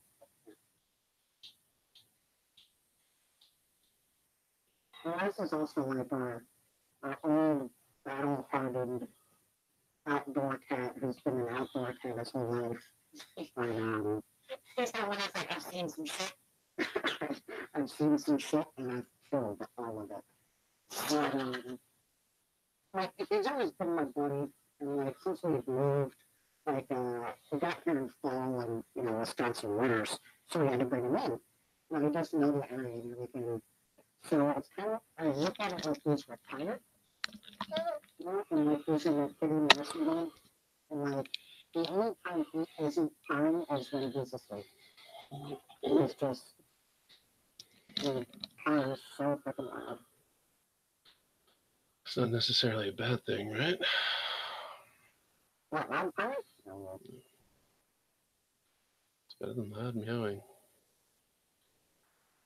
Anyway, meowing, which is what I heard.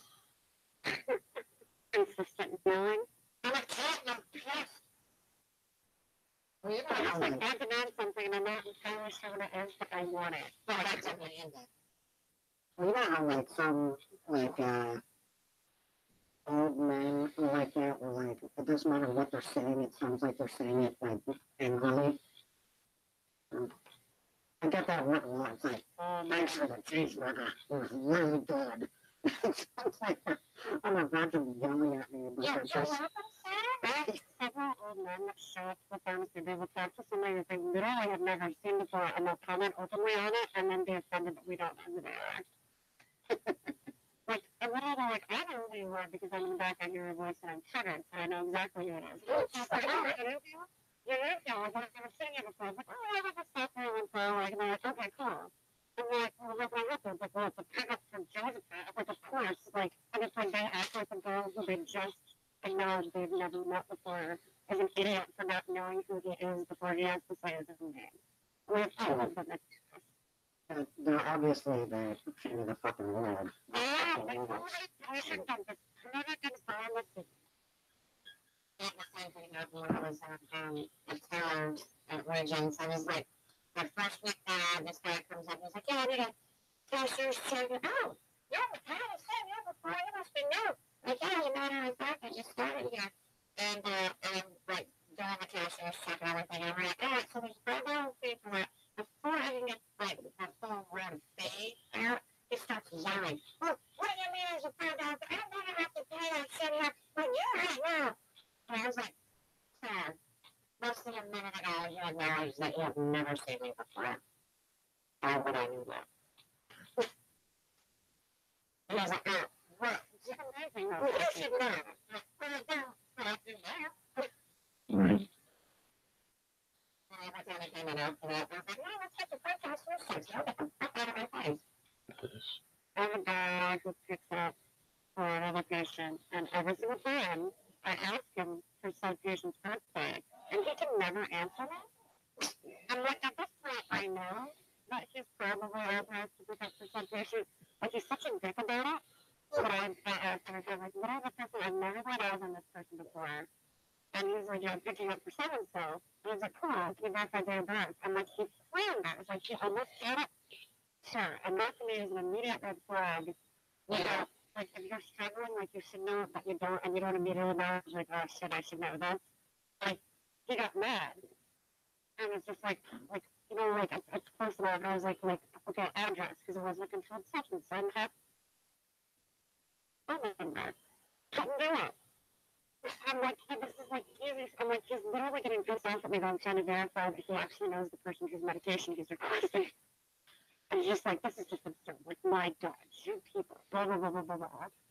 And I was like, I'm happy to give the gentleman a call. Like, I can call and make sure that you're okay. Because like, the problem is just like, if you insist on it, that's absolutely necessary. I'm like, There it is. Yeah. no, prescription for it, right? Like, you don't just hand it off because you asked for it. And I was like, maybe the guy's got some anxiety. That was really weird. Whatever. First time I've ever interacted with that. The second time he comes in, I was like, hey, can you confirm address or phone number? And he acted pissed off again. I was like, no, man, come on. Like, come on. This is going to be every single time you come in here. Like, I have to. Why do I post it for them? There's people who I can give you their home address if I saw them in public, and I still have to ask them their own birthday when they come in. I have to. It's not necessarily make sure that you are who you are, to make sure that what I'm holding in my hand is actually for you. And like, people don't seem to get that. Like, there's other people that might have your name, and if you give me a different date of birth, like, oh shit, like, this is still your name. I know who you are, but this is actually not you. Right. Unless. Humans. I just feel like this is to help you. This is why our healthcare system sucks. Somebody sued, and now I have to do this, and now you're pissed at me. Yeah.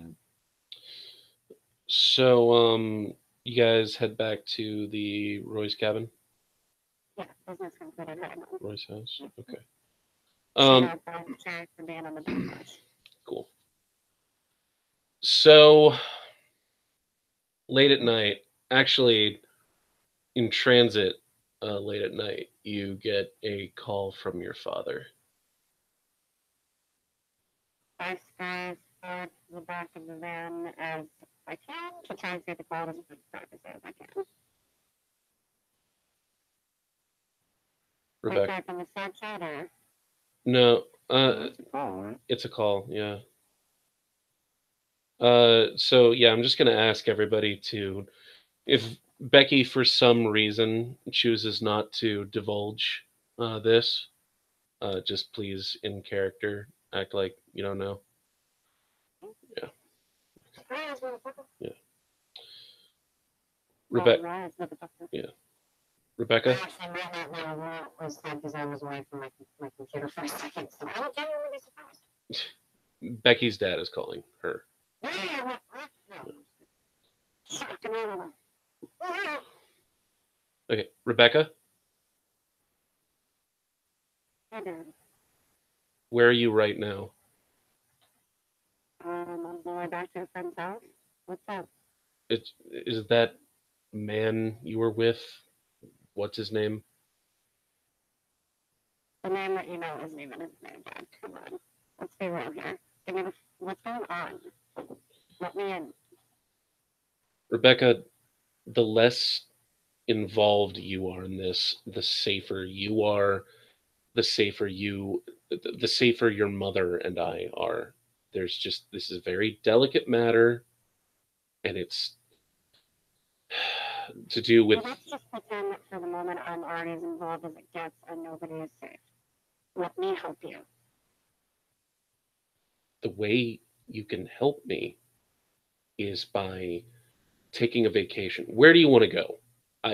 You can go anywhere, and I will pay for the whole thing. Hawaii, Argentina, Romania. No, not Romania. That place is a shithole. Paris. Any place you want to go. Dad, can you think of any place you just named that I haven't already been? There are places Things worth going that to again. Here, and you will not win this argument. I am here to help you. I'm here to help Mom, but I'm here to help everybody that's affected by this epidemic. I know who your business partner is.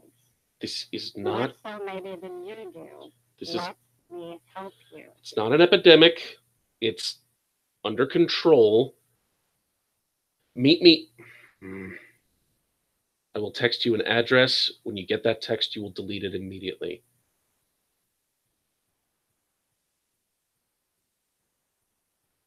Okay. And what do I do with that address, Dad? You meet me there and we talk. When? Immediately. And he hangs up. And he texts you an address, and you Google it. It is a.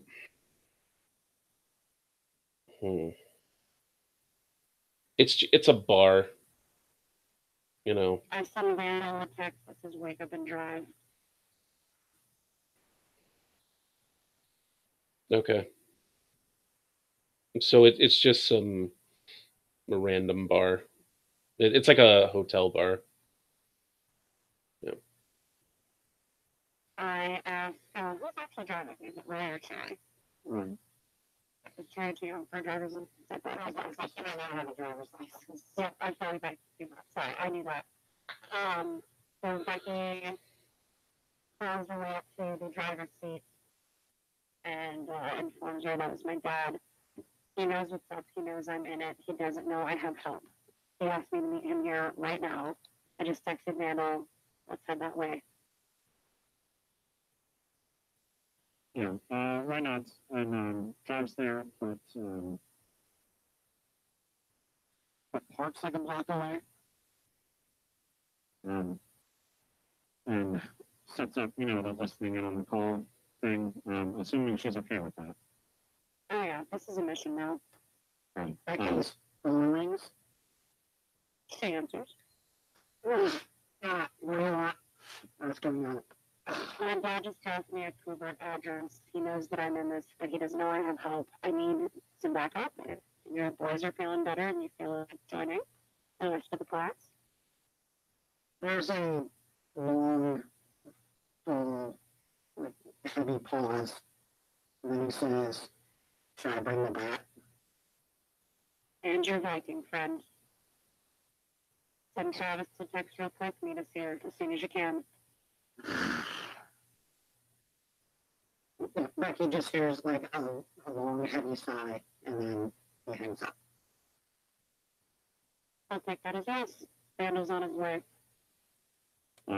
Roy texts Vandal where he actually is, where he's parked. And as Becky, I assume, gets out to go, my hands are the handheld stun gun, or holds it out if she wants to take it. She does. Okay. Vandal shoots Travis a text. It has the address. And just says, bring the axe. And he hops in the car and tears off to the location of the van. Travis texts him back just OMW. And Roy gives Becky the panic word problematic. If she uses that in conversation, that's the something's wrong word. She gives a little jab salute with 2 fingers and heads off to the diner. I'm not To the actually, bar. yeah. If it's cool with you guys, I'm not actually going to make a map for this one. That's fine. Doesn't seem necessary. So, Becky, you find your father sitting at the bar by himself. There are other people around, but you know it's just loud enough to where nobody's really going to notice 2 more people talking. So And join him at the bar and order around for both of us. Ask him what he's drinking.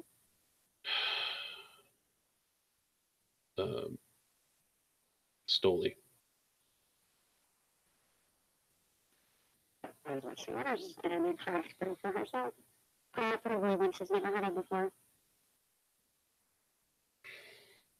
You. It's at least $7.50 or $6. Yeah. You know, Rebecca, you could be less glib about the whole situation. Why don't you? Be more forthcoming. Well, why don't you start by telling me what you know? Because my knowledge is dangerous, and me telling you could put you in danger. But if you already know something, well, that's not my fault. I And can't. if I told you I know more about Delaporte than you do, does that make me more dangerous? I don't think it's possible that you could know more. How did you know that name? Exactly. Now tell me what's going on and let me help you. First, tell me what you know about Delacourt, and I will. He looks guilty, which is at first it's a expression that's very difficult to interpret because you've never seen it on your father's face before. It looks like this mixture of sad and tired, and then all of a sudden you kind of put it together. Trying to see what's the role here. It would be perception empathy.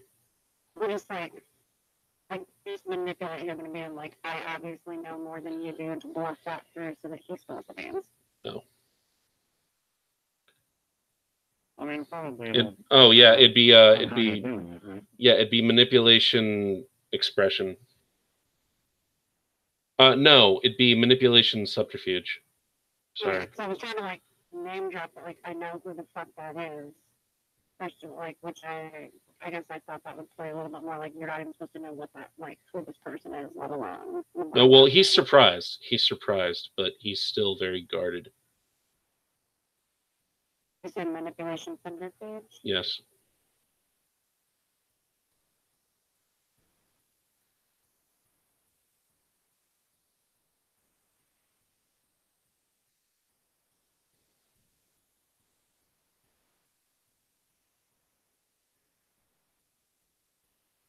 Difficulty on that? 7. Okay. So he says Tell me what you know about Delacourt, and I can. And he like looks around. He doesn't like move his head, but he like very quickly moves his eyes back and forth. And I can maybe fill in some blanks.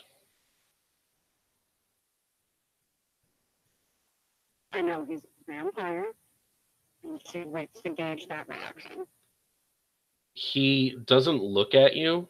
Like he actually turns his back to the bar and he begins surveying the rest of the establishment, just trying to see who he can see. But his grip on his drink tightens, and he says, I don't know how you got involved in this. Several years ago in a college dorm, Dad. You can't actually expect me to. And then he cuts off mid sentence and he says,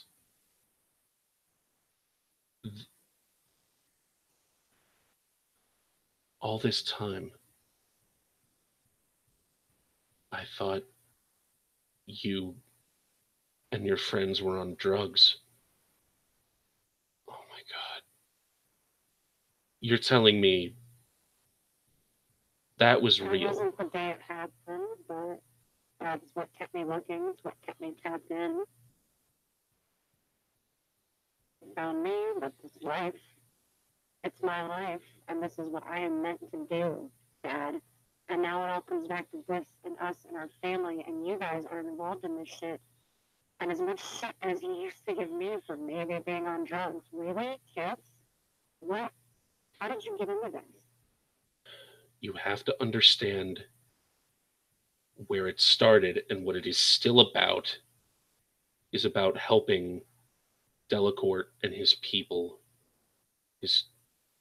all of them.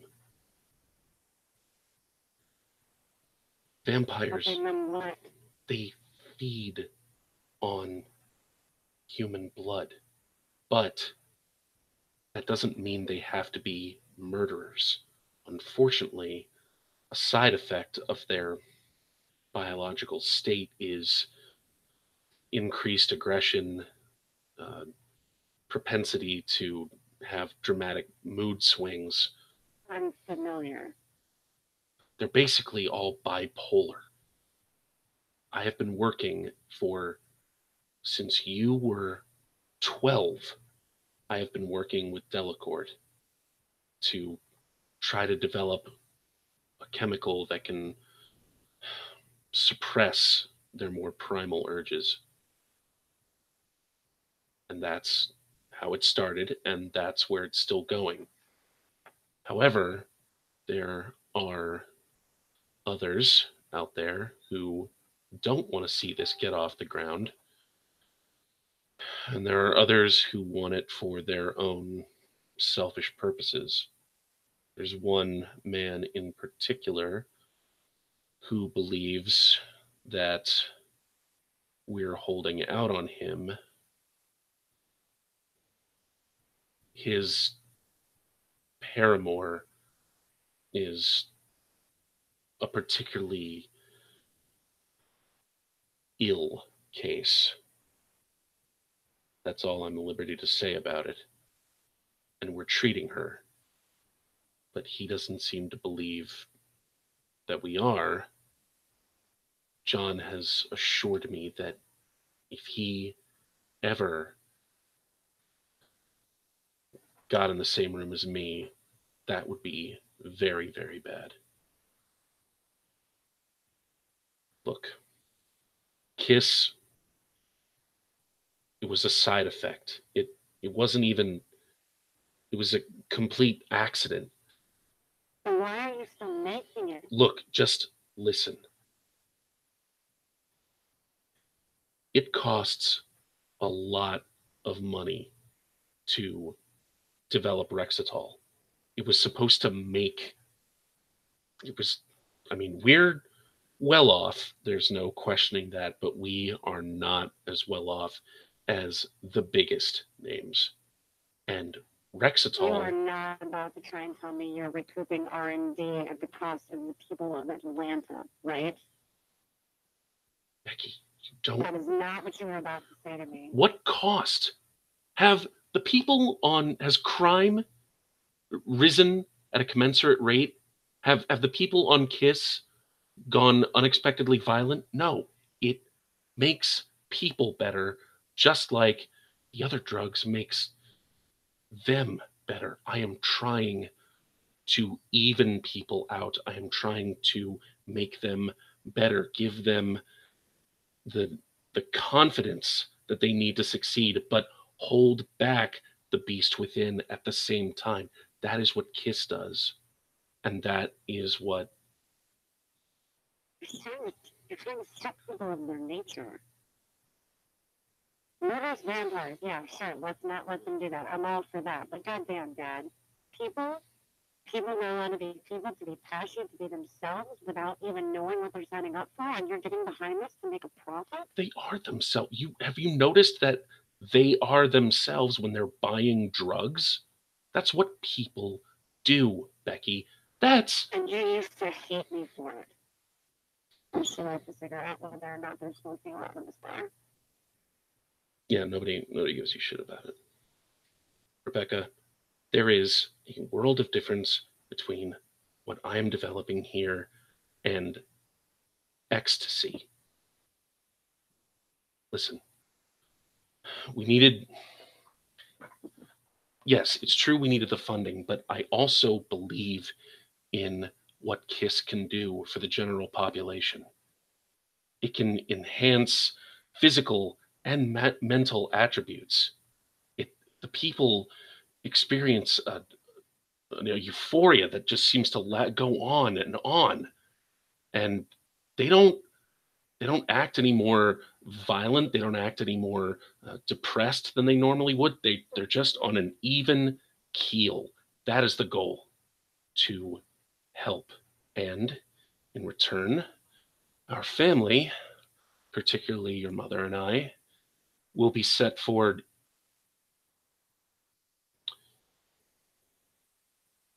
for life, as it were. Like we weren't already, Daddy. No, there's money, and there's what Delacour can offer, which is greater than. So what's the catch? You think all this just some bad press when a bad batch gets out? Like, you don't think they're looking for this? There are always bad batches. There are always PR disasters, and then there's manufacturing it as an industry. There's actively trying to get people addicted to a product that was developed as a psychological drug. You're trying to subjugate them. Have you looked at the world lately, Rebecca? Everyone is on something. I've seen more of the world than you do, Dad. I promise you that. If you really saw as much as you think you did, you would understand how dangerous this situation is, and you would run. Your mother and I will be fine. Your mother and I will be better than fine. And I've done enough running for my life. And if you can't see how crooked this thing has gone, you can't see the potential for evil that lies here, then I'll do the work for all of us. Rebecca, I can't have you interfering with this. He will kill you. And I need you to leave town or he will kill you. This is what I do now. I need you to trust me. And if you do this for me, I will do my best to make sure that Jay doesn't rip you from one if he ever finds himself in a room. How do you know that name? That's what I keep trying to tell you. You are not helping me out of the situation. I need you to leave the situation. Take Mom. Go to shithole Romania, because that's probably the last place you'll think to look for your pressed white coats. Leave. What are you planning to do? The less you know, the safer you'll be, Dad. And she pays the tab. Does she walk out? He doesn't make enough bed to stop for now. Yeah, no, he doesn't. He just sort of sits there.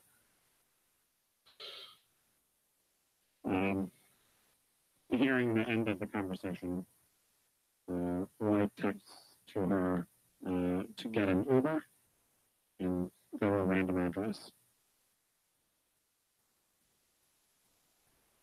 She texts back a thumbs up emoji, and gets a lamp on her phone.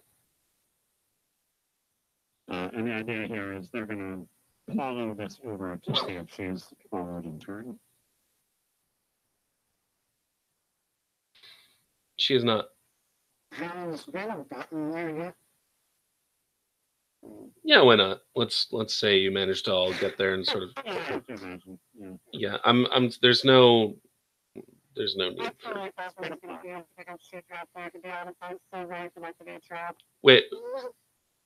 Yeah. Yeah, which is cool. Like, we overplanned for what that never happens. But yeah. There's no tail. Nobody follows. It's just sort of crestfallen father sitting in the. Yeah, I mean, I want the Uber drop me about 2 blocks away from our interrogation station. yeah, I think so. Yeah, we'll just let you walk home. Yeah, you think about what you did. Right.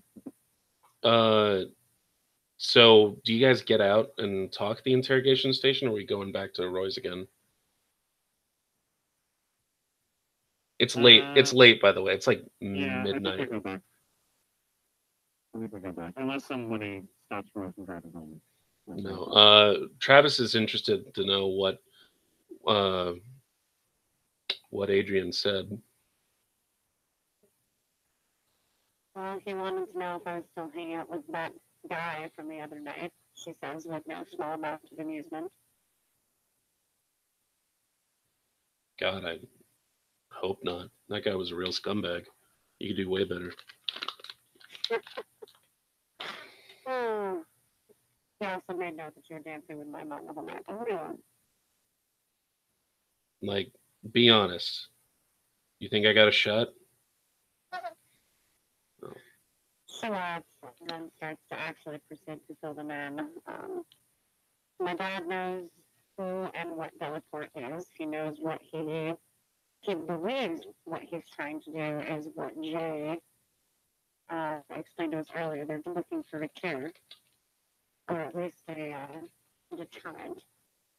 And somewhere along the way, accidentally, developed test, but instead of putting an end to that in the project, they decided to recoup their research costs by selling it on the market.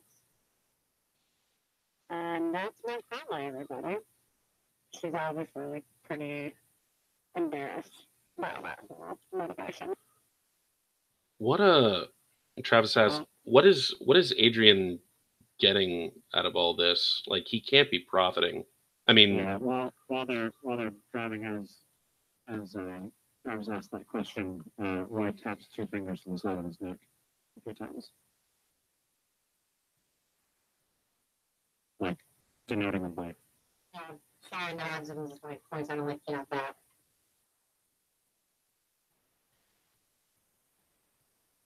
There's more to life apparently for your father than making money. And it is exactly that. Life. Are they still driving back to the cabin, or are they tired? I assume they're on the phone at this point, actually. Or on the Bluetooth system. There's also the small factor if he thinks he's somehow developing world peace in a while.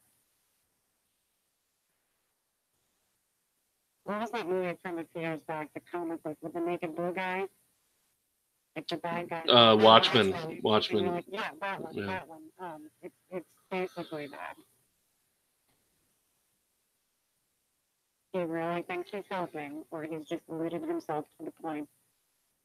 See what harm he's doing for the good he imagines.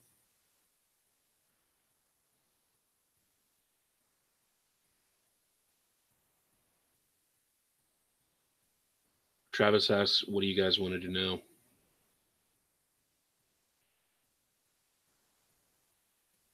Well, we'll see what he does. If he leaves town, I need to go have a conversation with Jay and ask if I'm back.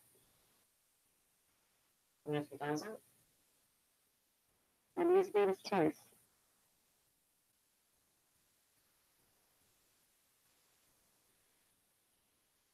I guess I just have to trust that he knows that I'll make mine.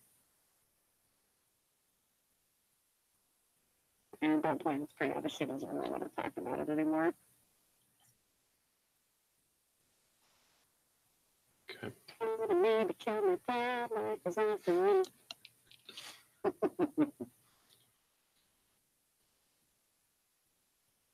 Without saying anything, like, I presume that we're close enough that we can reach out and, like, touch her, because I don't know if we're still on the or not, but just without saying anything, just kind of gives her a look like, I got you, like, and puts her hand on her shoulder. Becky leans into it, in no small part because there's no dogs. Flowers is a dumb replacement for that.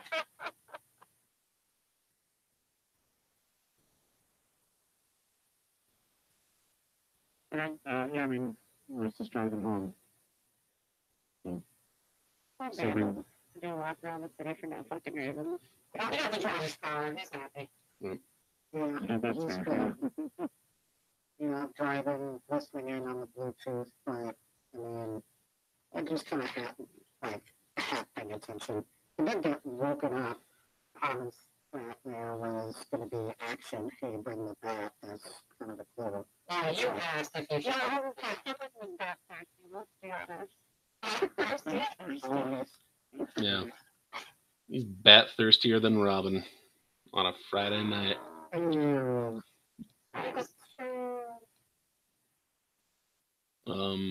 that should have been in before, Chris. What's up, Chris? Okay, so do you guys like get a good night's sleep, or Probably not. I mean, do you sleep? I try, yeah. Okay. Everybody give yourself 1 point of willpower. Temporary willpower, I mean, obviously. Did I get one from my little snooze before? No. Damn it. That's how bad the nuts that was. I did. Not that Dan's trying to Dan's trying to do that thing where you break an RPG by sleeping your ailments off before you go on the next quest. It is a thing. Yep. All right. So, unless there's anything in particular you guys want to do during the day, which I don't know, are you just gonna wait on Becky's dad, or? Yeah, I don't know if he actually leaves town or if he makes the decision not to. Like, that's kind of where I'm leaving that before I'm comfortable making a move here. Like, assuming if he's not out of town or making arrangements to leave by like noon the next day. Okay, so you get an email, and it's a flight itinerary for 3 people, your parents and yourself. And he's like, please meet us at the airport at so and such and such time, like let's say 3 p.m.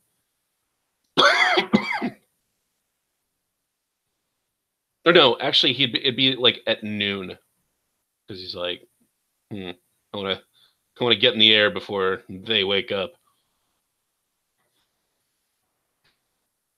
But yeah, that's all he sends you is an email, just like, you know.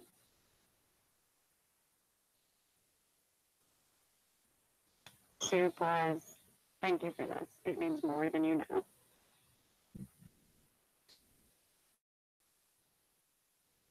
Travis comes over with coffee and breakfast.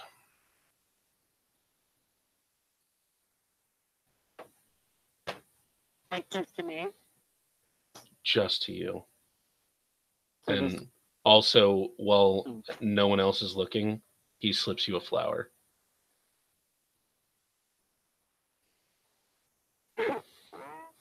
No, I'm just. Does Becky share the finance itinerary with everyone or no? Yeah.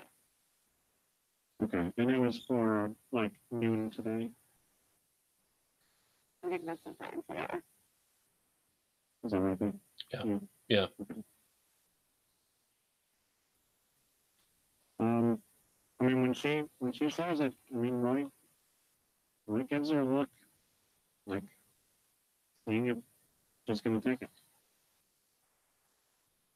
Yeah. Not like a seeing if she's gonna run away, but like genuinely like seeing if she is thinking about taking this. She's not even a little bit thinking about taking the out, but the relief that her parents are is the thing showing it up. Literally zero temptation to take that plane ticket. And just a gesture. And Roy tells her, tells her to get ready, and he's gonna go out and kind of restock. Because I mean, they've been running through stuff. So. I mean, it's not just the number of beer everyone's drunk. Yeah, for real. Get ready. She gets ready to go to the grocery store. Well, I mean, obviously, get ready for what's gonna like if you're staying, get ready. So yes, brutal. It's the next day. Travis shows up at breakfast, so it's like we have the day to get ready and stuff, and then we're going to Orchard Hill tonight. That seems to be Travis's understanding, but again, he's following your lead, and by your, he means like this group. Like, as far as he's concerned, he's just backing this group up and going with whatever they decide.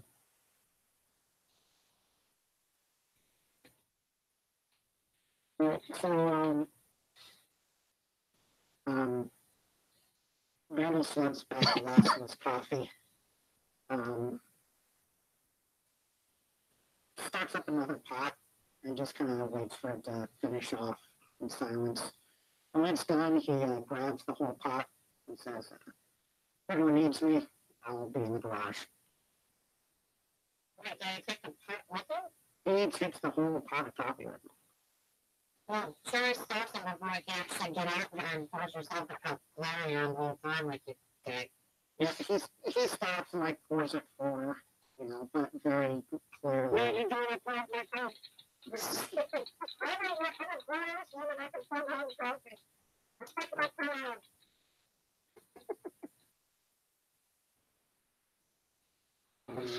I think yes, a little bit. Travis, The lake is now the garage. Travis walks up to Cherry, and he says, "Oh my fucking God, woman." Travis walks up to Cherry, and he says, "Listen,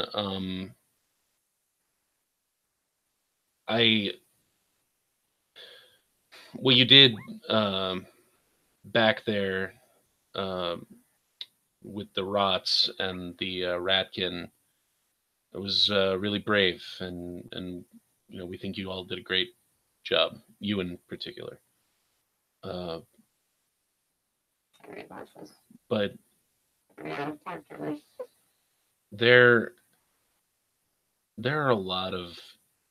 there could be a lot of vamps where we're heading, and they're not pushovers like rats and zombies are. What I'm saying is, if you wanted to sit this one out, no one would think any less of you for it. But if you're committed to coming with, well, I've got some toys I'd like to show you. And he like kind of motions over toward his suitcase. Is it really she's underage? No. Becca ironically whistles and points at the extra boarding pass on her phone. As he's saying her lesson, he's like, oh, you're doing really well, and, but nobody would worry about you sitting there, like, she goes from, like, being like, oh, this is really cool, I feel good about myself, so, if you just say that, and if he sees that on your face, he says, it's not a judgment. It's I want you to know what you're getting into. Vamps are no joke. Myself, Vandal, all of our friends that we've ever known, it's always a shit show with vamps. So I just wanted you to be appraised of this situation as much as possible. They're fast, they're strong, they're vicious. Probably more so than anything you've dealt with so far. So I take some of this information and kind of like nods to herself, like mulling it over, but not really because she knows what she's going to do. And looks up and looks to Becky, and I guess Roy's outside.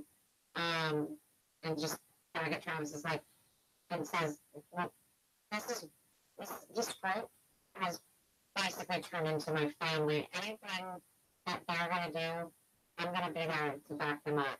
I may not be as experienced as everyone else, but I'm a quick study. That being said, what do you have, Shopkeep?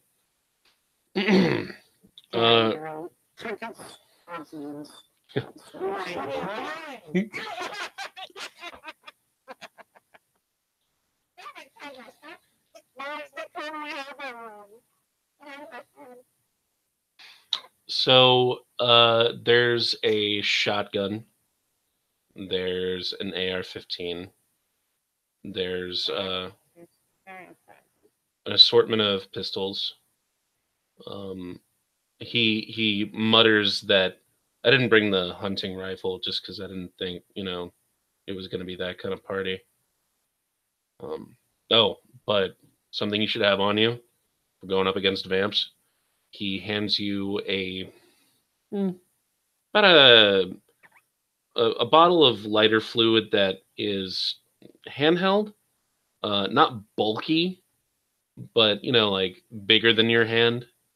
And he says, should be enough in there for 3 vamps total. And then he hands you a couple of cheap Zippo lighters. Those cheap ones, like you get for 99 cents at a gas station. Yeah. So it kind of peruses over the wires, and obviously takes the things that they found with fluid in the wires and stuff that he was handing her.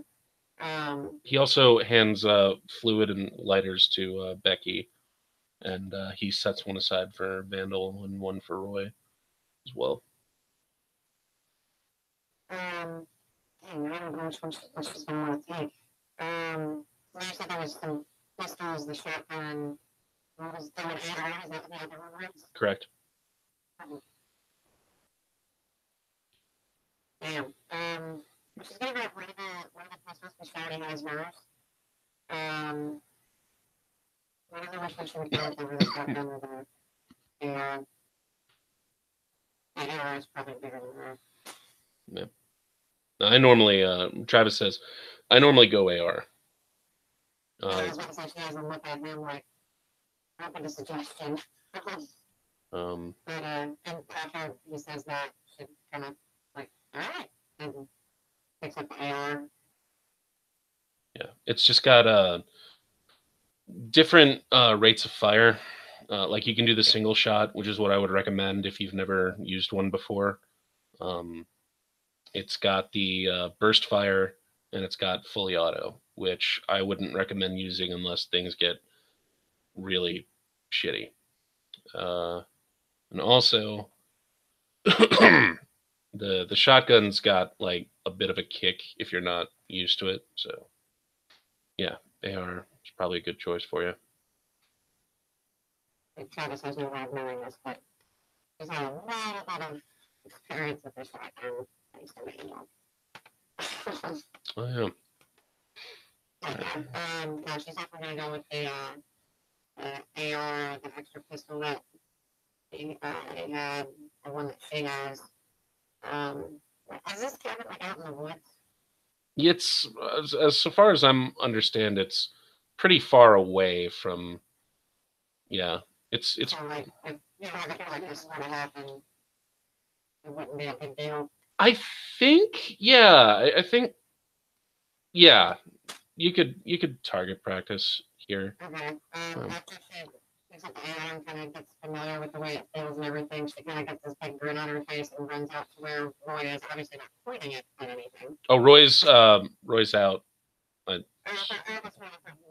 still see us smoking, Yeah. so I assumed he was like out the door or something. Yeah, and Vandal is for some reason.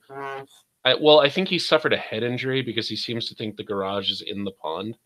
So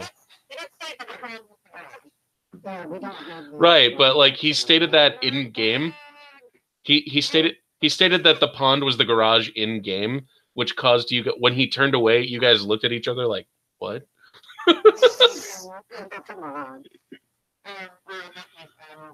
my previous statement. So she looks to Becky and kind of grins as like, target practice? Becky returns to grin.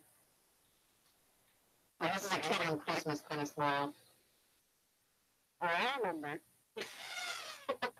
I remember my first weapon. That's my first big girl weapon. Becky goes and stands and she pulls out some knives to practice throwing next to Sherry's target. And we stick out front like a couple of schoolgirls with new toys. Which Kendra, just so you know, throwing as a weapon would be a Dex Athletics roll.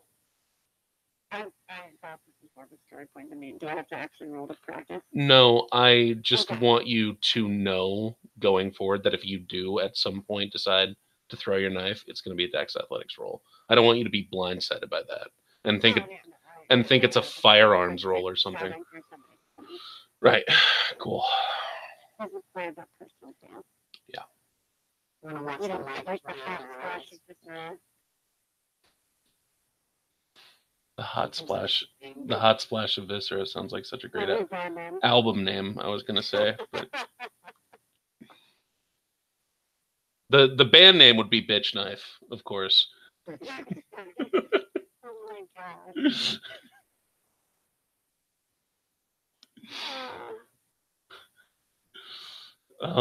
All right. So, does Vandal do it? While they are doing target practice, does Vandal do anything in particular? I've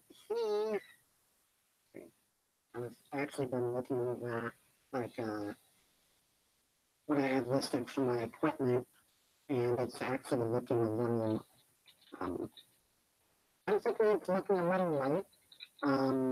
So I was going to ask if I can actually craft some, wood clubs,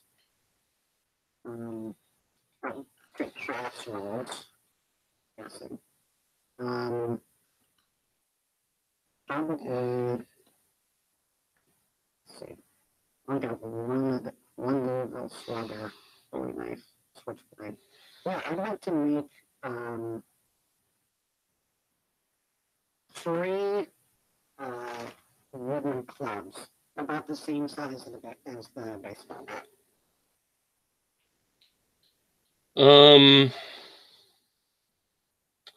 We've got about 6 hours roughly to do that,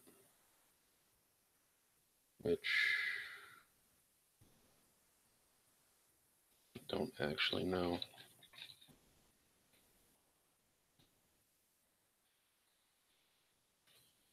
If you're making me Google this shit.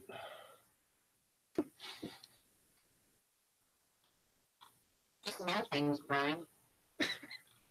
never in my wildest dream. Like I'm fucking thinking about like vampire stats and the chemical effects on human brains. I never thought I'd be like, it takes approximately this long to, Well, I mean, if we have like you have about just remember 6 from- hours. Yeah, from Thorns, I mean, having the 3x3 lengths, basically just cutting them down to baseball bat length and carving, like rounding off one end for grip, and then putting like a hockey stick tape around that end. Okay, so to make really like solid weapons out of them, in the time that you need, difficulty is going to be 8. So give me a Dex crafts roll, difficulty 8. And this is basically going to take you the rest of the.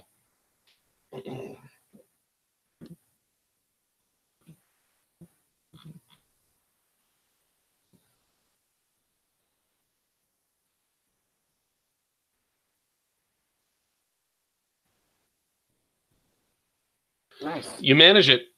Each success is a bat. Nice. So I'll add that to my equipment list. I bet you that Randall's got like a Casey Jones-esque golf bag.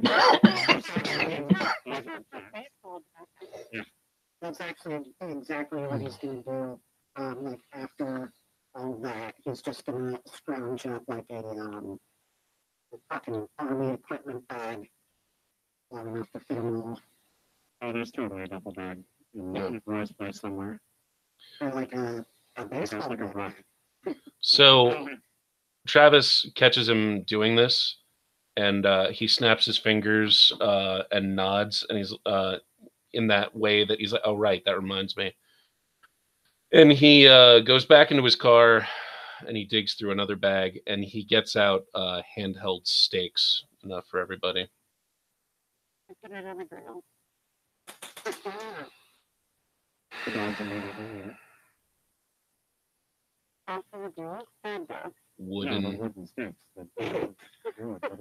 wooden The steaks. giant termites had to miss that. Wooden steaks. Oh, I mean, they're steaks. They definitely.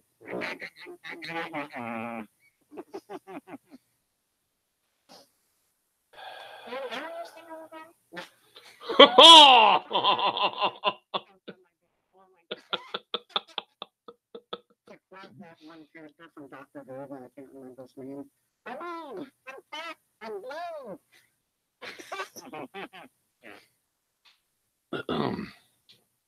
Anyway. So, yeah. Was there any other prep that you guys want to do? I just back this up and then start up. Okay. Okay. All the names. I signs up the AR and gives it a name.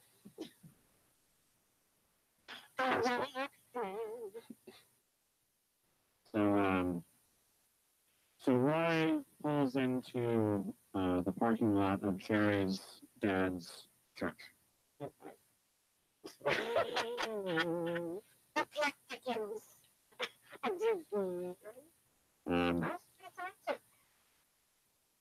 And he goes in, or I guess goes and knocks. Or, I mean, it's open. I don't know what would be right here, but basically Roy's going to see if he can meet with the master priest. It's open, and he happens to be available just at the moment.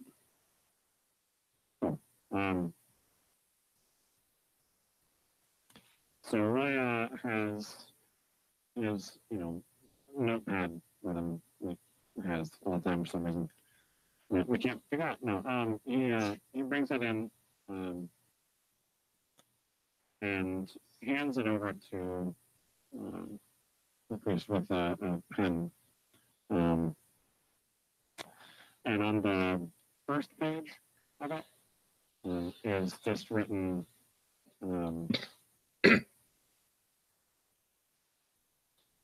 It's just written, write a letter to your daughter. And if I need to make a roll for this, I'll make a roll. But I was trying to not come across as threatening with this. We have your daughter. Yeah, like he's trying not to come across like, kidnapping or something. Oh yeah, and Diff's gonna be 7 because this is pretty. Yeah. Yeah. I got you. Yeah. That's kind of what I figured. Yeah. It's gonna be charisma expression. Yeah.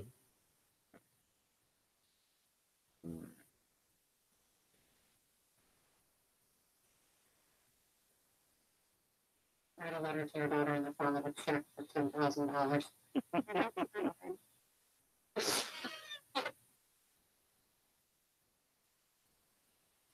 You said 7? Mm-hmm.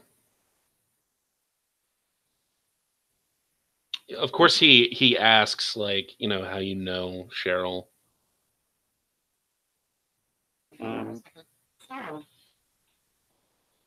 Yeah, he just writes down friend.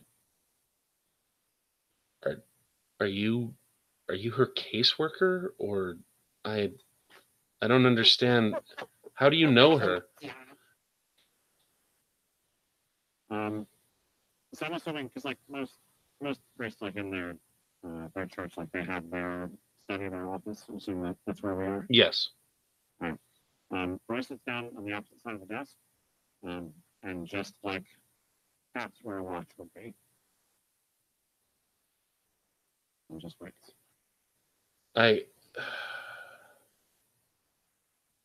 All right.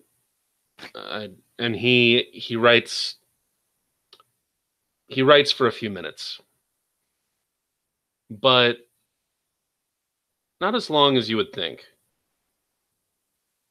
She's all right. I take it.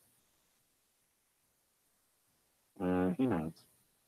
And before he hands you the note, he quickly takes the note back, and he's like, "You're not going to read this. This is just for her."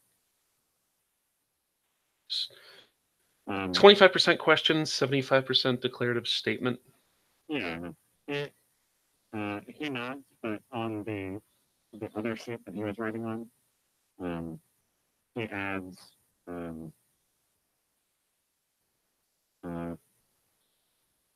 make sure to tell her you love her. Yep, getting word again. Yep. I mean, that's why I was going to check. It's a weird thing to come out of the blue. His expression just sort of, his face falls a little bit, and he says like, "It's in there." And he nods and takes the note and leaves.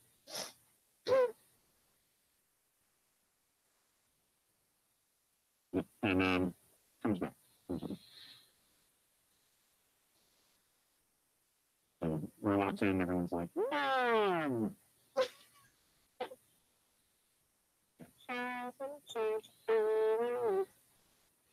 And he did do a shopping trip, so like he put some stuff away and checks on everybody, and it does like the pointing at everyone, like you're good. I think it's up to Paul to the grocery bags for her brand of cigarettes. Oh, they're in there. Nice. And like tucked in with them, kind of like not subtly mom style, is like Nicorette. I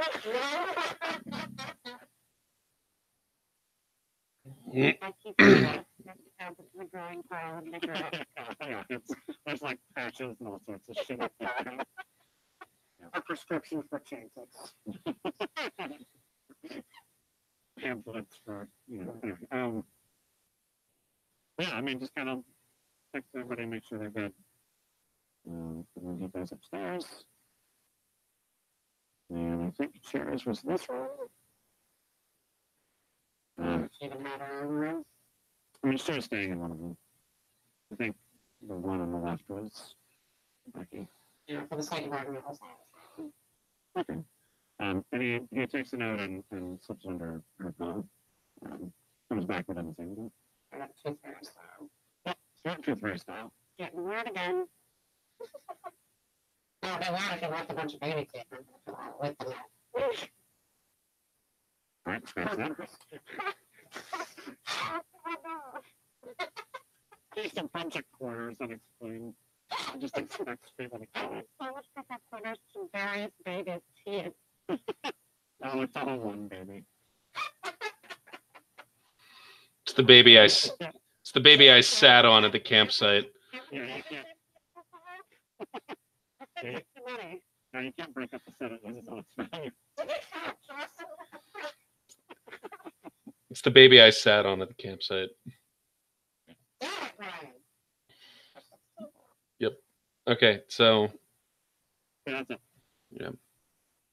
Well, the other thing. But Travis, comes up, you know, right. Travis asks, we've still got some daylight left.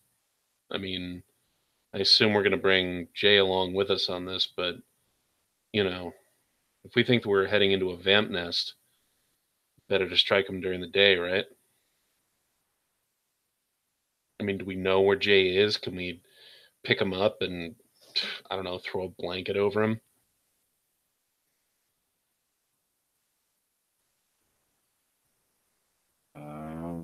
That seems rude. Right. Goes out to the garage to check on Randall. To protect him from the sunlight. Genius. Knowing your history, Travis, excuse me for jumping to a different conclusion. What do you mean, my history? Wow. Maybe that might have been a thing. Oh, what? No, look. No. Look. Vampires. Vandal and I have dealt with our fair share of vampires, and it usually doesn't go. Jay is a lot nicer than any other vampire I've ever met. So far as he is concerned, yeah, I got no beef with him. I can disregard you wanting to haul a vampire out of his lair in the middle of the day and throw a blanket over him. I wasn't going to haul him out. We were going to go to where he's staying and say, hey, buddy, here's a blanket. Oh, Jesus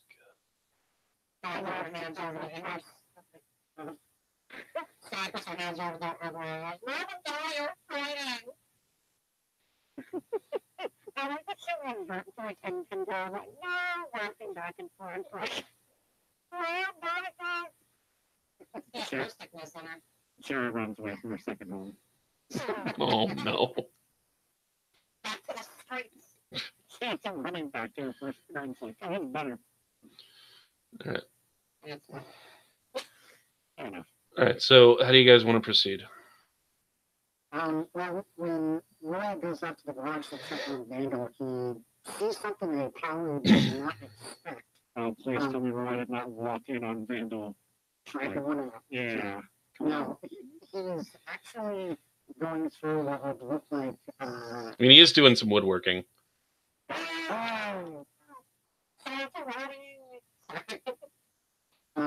Vandal's going through what can best be described as martial arts schools with his with one of the clubs he had just made.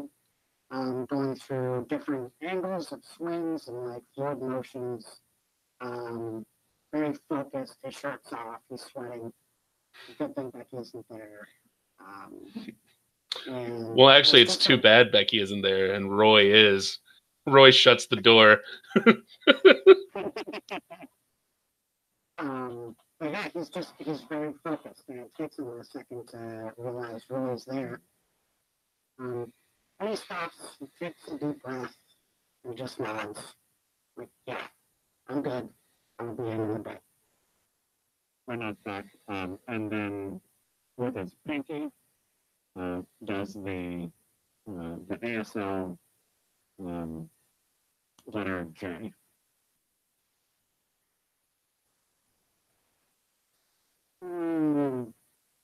Does Vandal properly understand him as he's referring to Jay the vampire? I can make an expression check. No, just it's yes, you understand. Okay, that's that JK. Mistyped with his finger. All right. Yeah, so Daniel nods and starts getting his stuff together. And he goes full out, putting on, you know, like getting all of his weapons on, his vest on, you know, it's Kevlar. I mean, he suits up. That reminds me. That reminds me. Are you guys all armoring up and like, let's say you're the highest available to you is like the armor rating 3 Kevlar Mhm. vest. Yeah. There isn't a gear for that, whatever hand-me-downs somebody else. Well, if you there's just a section in the book that gives armor ratings. One, for instance, is there's like there's reinforced clothing that gives you armor 1 and no movement penalties.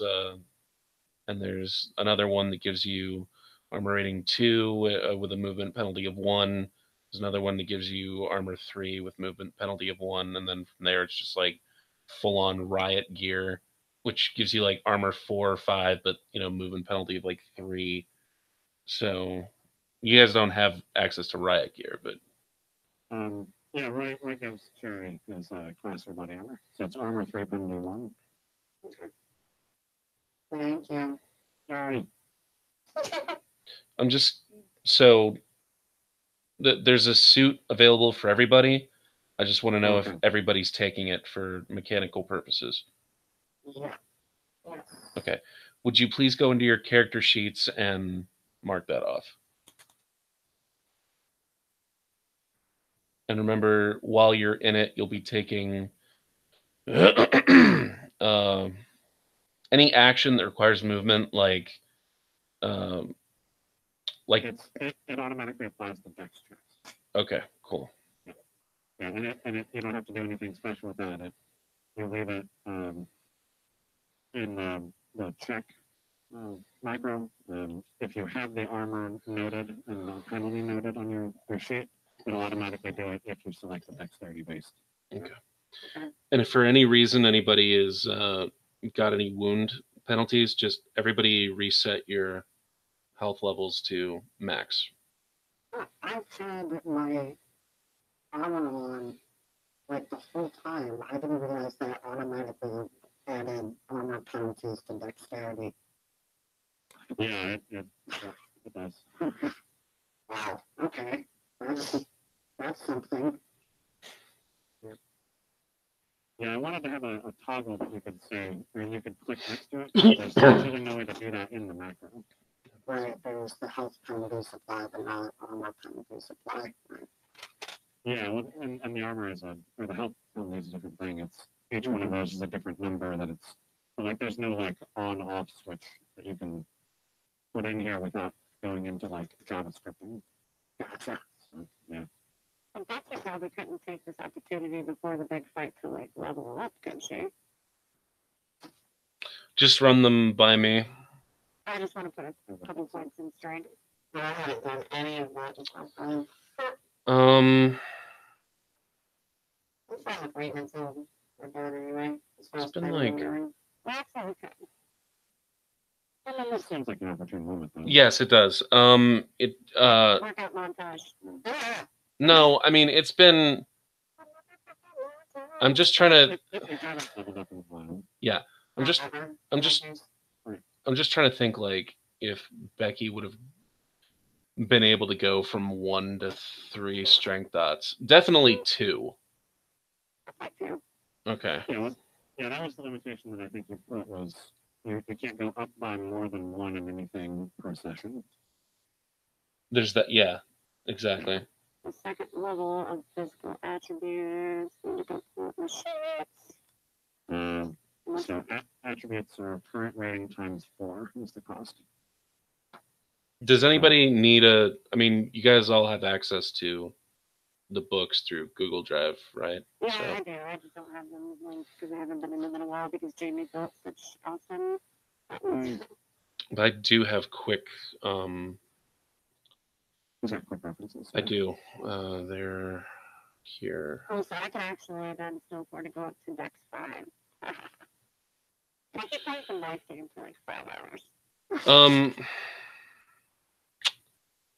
Can you also cover like going up to 5 and anything would actually require some sort of Yeah, game event? like Yeah, it would because you're hitting like world class level. basically, yes. She has all the fingers. Oh. Chop, chop, chop. That was a fun podcast. Okay, guys, I'm putting the experience cost thing in the Skype chat. I'm not going to be spending experience. I'm going to take this moment to hit the camera. Okay. Yeah, if you're all right with it, I'll bring Roy's Dex up to 3 from 2. That's fine. Strength is going from 1 to 2, and stamina is going from 2 to 3. That's also fine.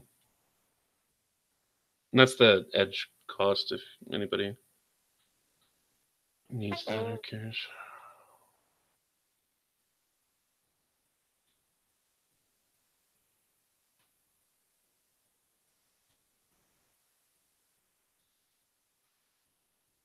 Have we been using this all along?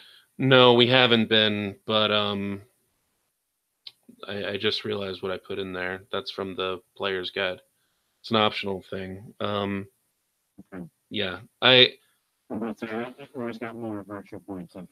I know. The way we've been going. I know. Like Roy turns into a wizard suddenly. Yeah. Suddenly has like several more. But they're all like level 1, so Yeah, man, those level ones are really handy. they can be actually. They can be extremely useful. Yeah. Yeah, that's cool. Yeah. I kind of wait. How many virtue points do you have at this point? I want to say like you have 10. 7. You have 7. 6 in mercy, 1 in vision. Tell you what. Coming up, if you guys have like decent amounts of experience left over, even after all this leveling up, we'll talk about trading in experience points for virtue points. Okay. Roy does not level his dex then. Because if that is an option on the table, I'd like that. Because that's much more the way that Roy's built. It does the edges. You have that little. I feel like, unless I'm greatly mistaken, I feel like you have been hoarding XP to the point where you could. Okay, so. No, I mean, Roy's got 9. No. Okay, I don't want you to. All right. Based on your initiative and wholly own thing, the things that you did while you were out just today, go ahead and give yourself another virtue point, and then you can, Okay. if you want, use because they're definitely in keeping with a redeemer, and Okay. yeah. I'm back. Brian, is there anything? I don't want to spend any XP on points, but A, I was going to ask if I can buy any conviction.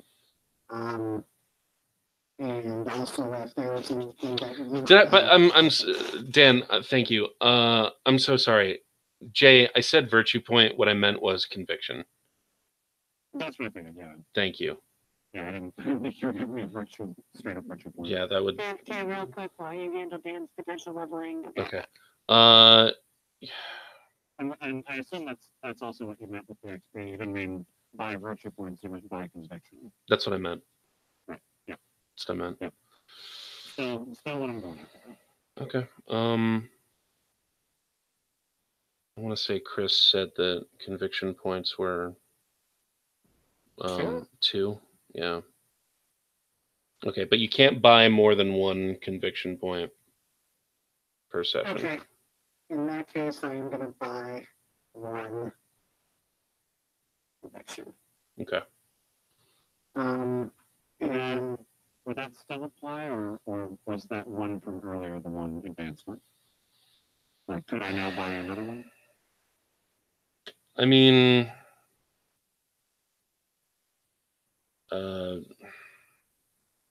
cool either way. Like, I got a point, and if you're teetering, I as to just whether I or not just to I be just feel prepared or like not, don't worry about I it. just feel like story wise, it's better to just have like the one conviction. Sure. You No, know. that totally makes sense. I'm done. Yep.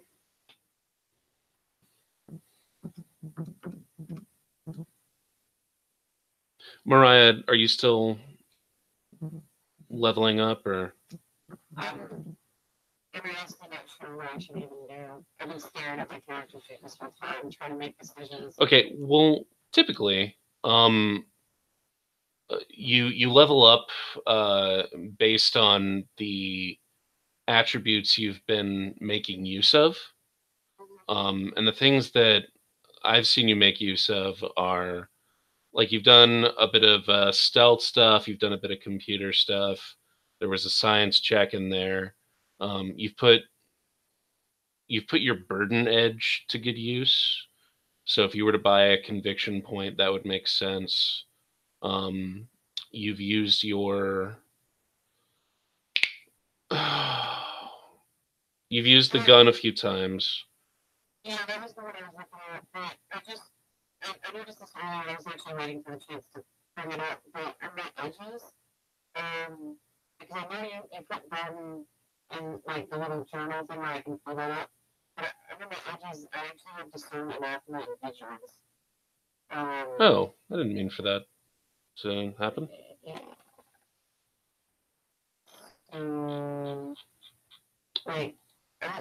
Like, I was gonna just change vigilance to burden, but then I noticed with the numbers, like, it was different, and I didn't know if it was Just gonna yeah, affect anything. no, it's not. Go ahead and change vigilance to burden.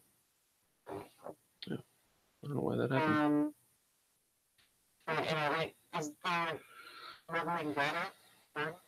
No, edges don't level up. Okay. Yeah.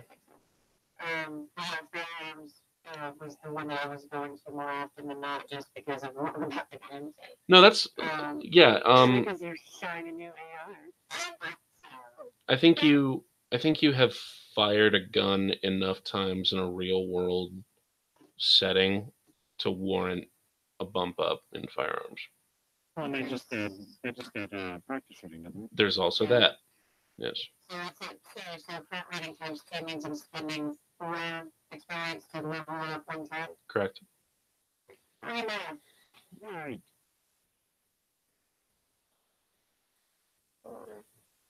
24. I think it's just been 40 experience points like me. That's fine, they're gonna. I mean, like, Sherry and I had both been like, we're just gonna get shot on XP. Yeah. Just right before walking in a door, he just suddenly gets super like buff.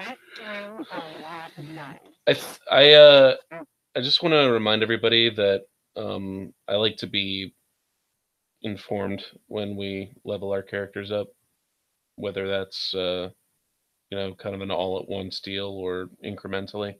So Jamie, like I don't know if you've told me every single time you've leveled up, but okay. Yeah, I don't know. Just checking. Okay. Yeah, I've been just putting them into skills mostly. That's fun. Is Dan still AFK or?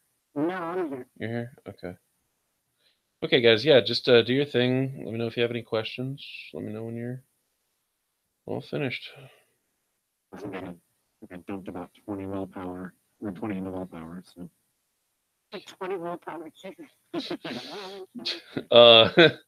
Roy lifts the state of Georgia over his head. Roy just glares at the plot until it solves itself. Oh, God.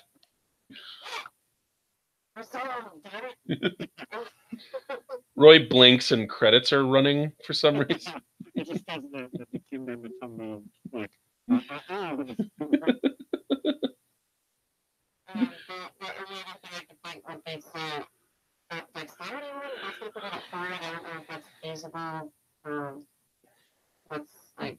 What I've done so far?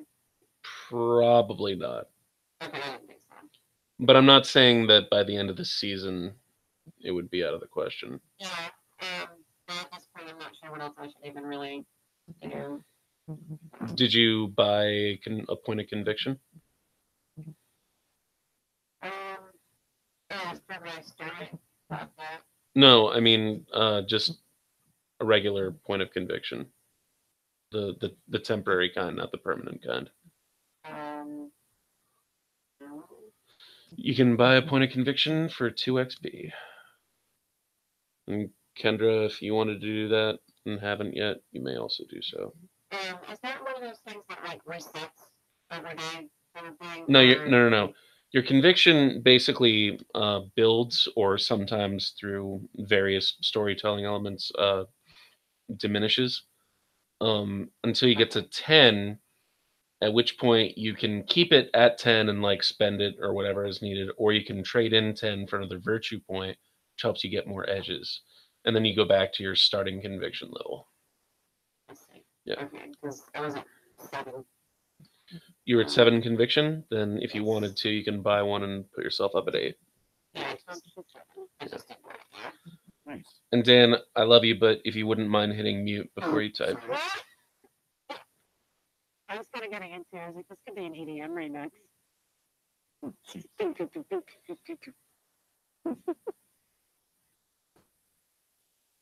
It just feels like he's stabbing his keys. I was angry at him. I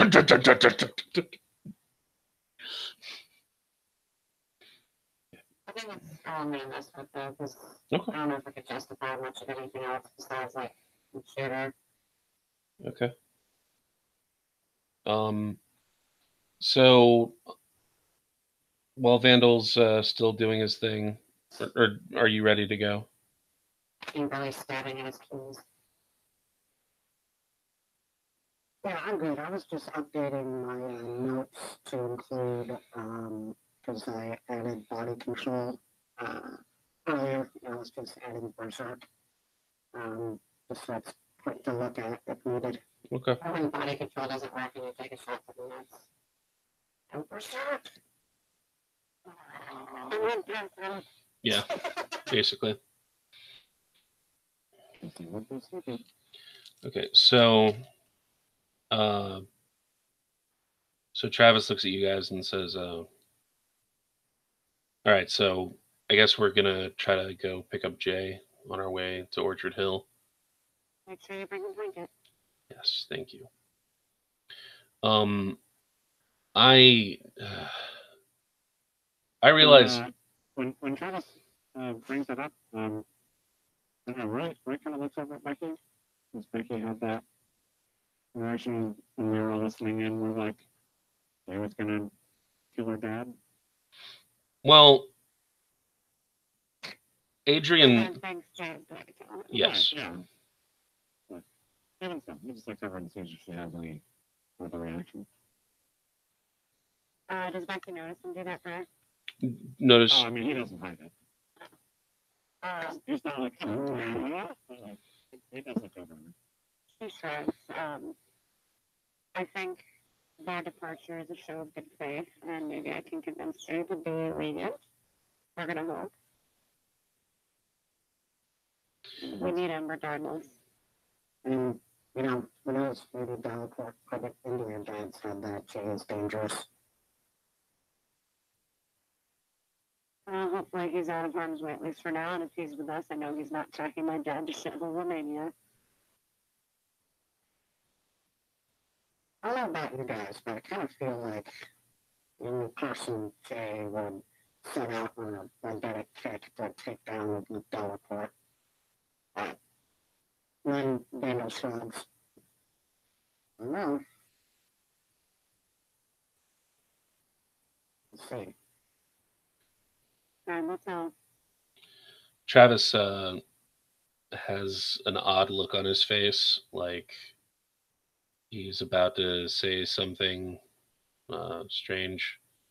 He says, I realize I'm the last person you might expect to suggest this, but we don't know exactly what we're getting into here. And while, having Jay as backup is definitely useful. Which reminds me, Roy, are we bringing the boys here? Or? Really turn the dogs, and then kind of looks to everybody else. Like he hadn't really thought about it. He's got other stuff on his mind at the moment. Vandal just looks at Ben and passes by. Yeah, Ben is just all like,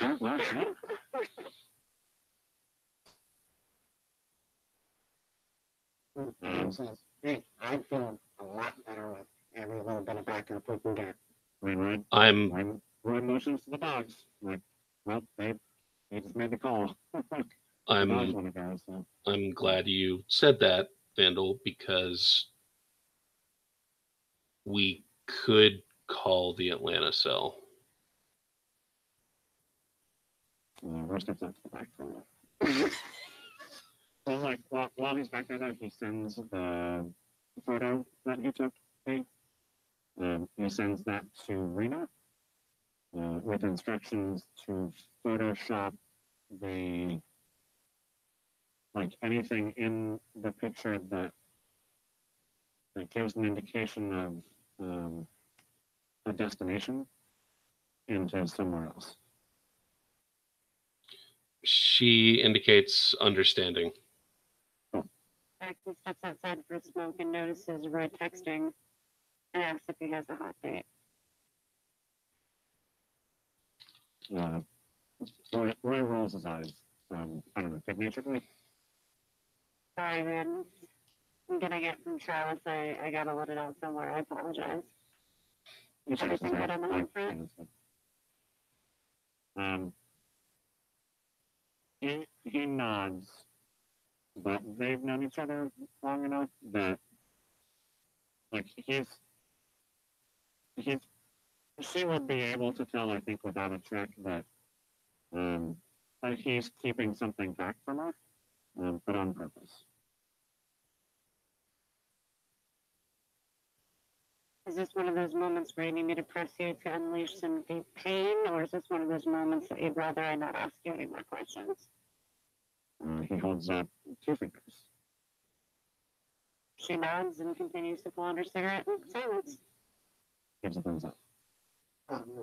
Back in the kitchen area, Vandal gives Travis a very pointed look. Like, knowing what we know, do you think that's a good call? This doesn't have anything to do with that. I mean, we have that on our side. They don't know that we're actively suspecting of them.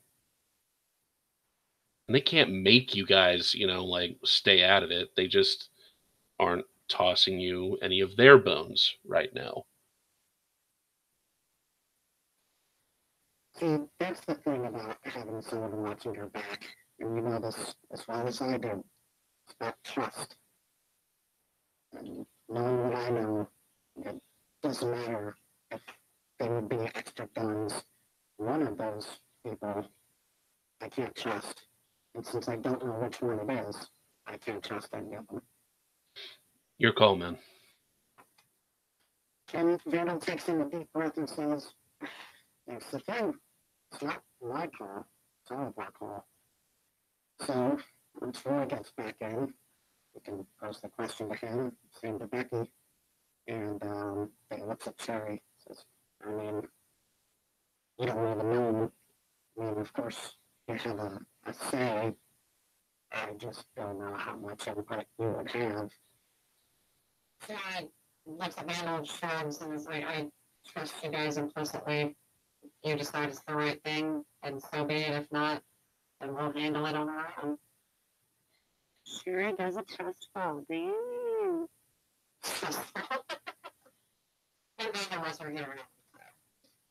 She clutches her AR-15 and just lets herself go with gravity.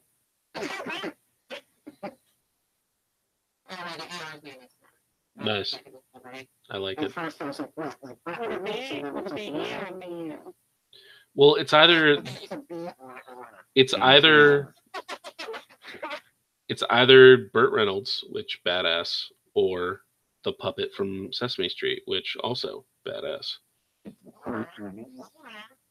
the overly, veteran and, like, arsenal.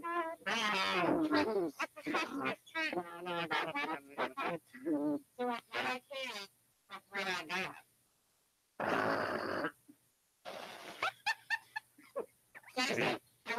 It's in the chat. There it is. Oh my God, that's awesome. All right. All right.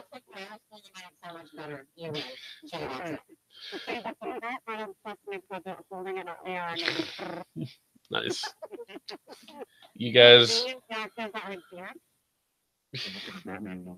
are too clever by half. Okay. So do Roy and Becky come back in? Like, is there any more? Yeah, Okay. for sure. All right. So Travis looks around and reposes the question to Roy and Becky, like, what do we favor here? Do we want to roll the dice and say that the Atlanta cell can be trusted for this one thing? Are they not trustworthy at all? Is it not worth the risk? Becky defers to Roy. She took off before any of the politics of that hit, so they know the ins and outs of that a little bit better. Ian Vandal, rather.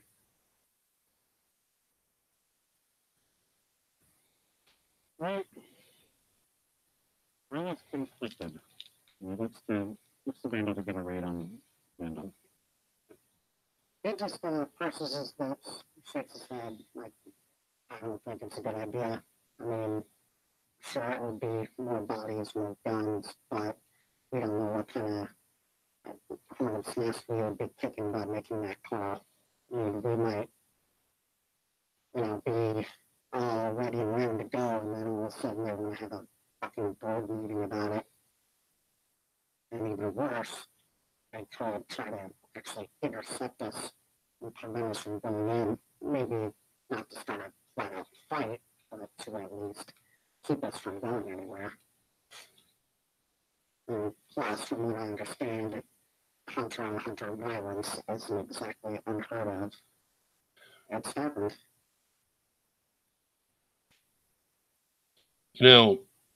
This whole thing started because the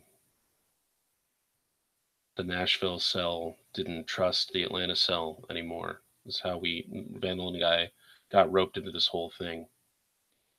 They think there's a possibility that at least one person in the cell has turned traitor. We don't know, but there is the possibility. I hope that we end up finding out that it's a misunderstanding, that if they are hiding something, they're like so many hunters I've known are hiding something for a good reason, and they aren't just looking to sell us down the river. But Vandal's got a point. If there's even a chance, it might not be worth taking.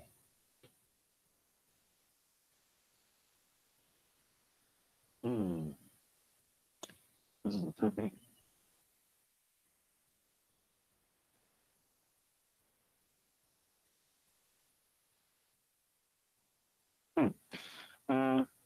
Okay, so we've got some notepad. And he writes out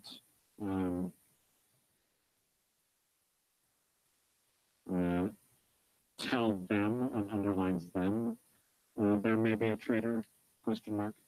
And then underneath that writes misdirection / test, question mark. And kind of has them as two different points.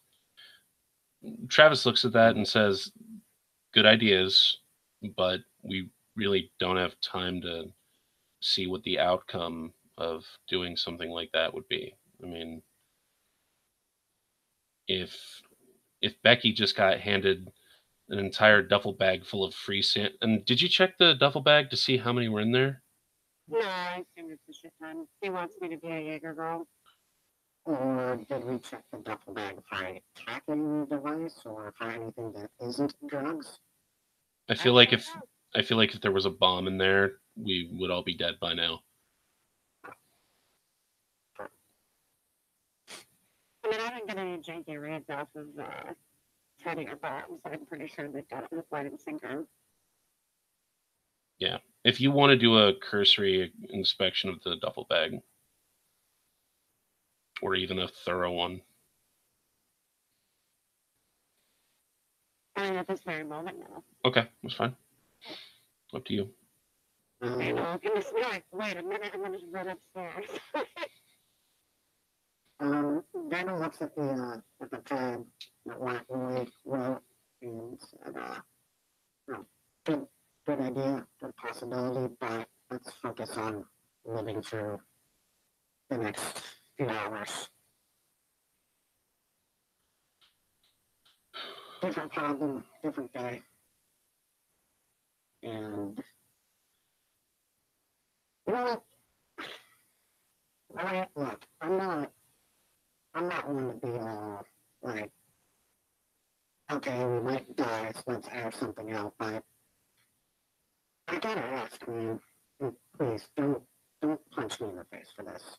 I'm gonna try to approach this diplomatically here, because, like, I'm honestly curious, like, if there's something going on with you that we can help you with before we go. Why don't you use voice box thing?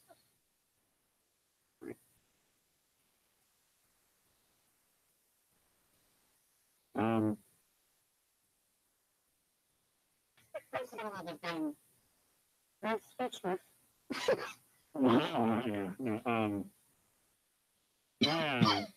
Write something on the pad. And Just grab a middle finger. yeah, See, the problem I want to do with the voice box, not something like, because fuck you, that's why. he writes knock knock on the pad and then punches Daniel through the pad. Roll strength. Probably not enough. No, he writes something on the pad and then hands it to Vandal. And when Vandal reads it, Roy kind of points to his throat. And what's written on the pad is, because I earned this.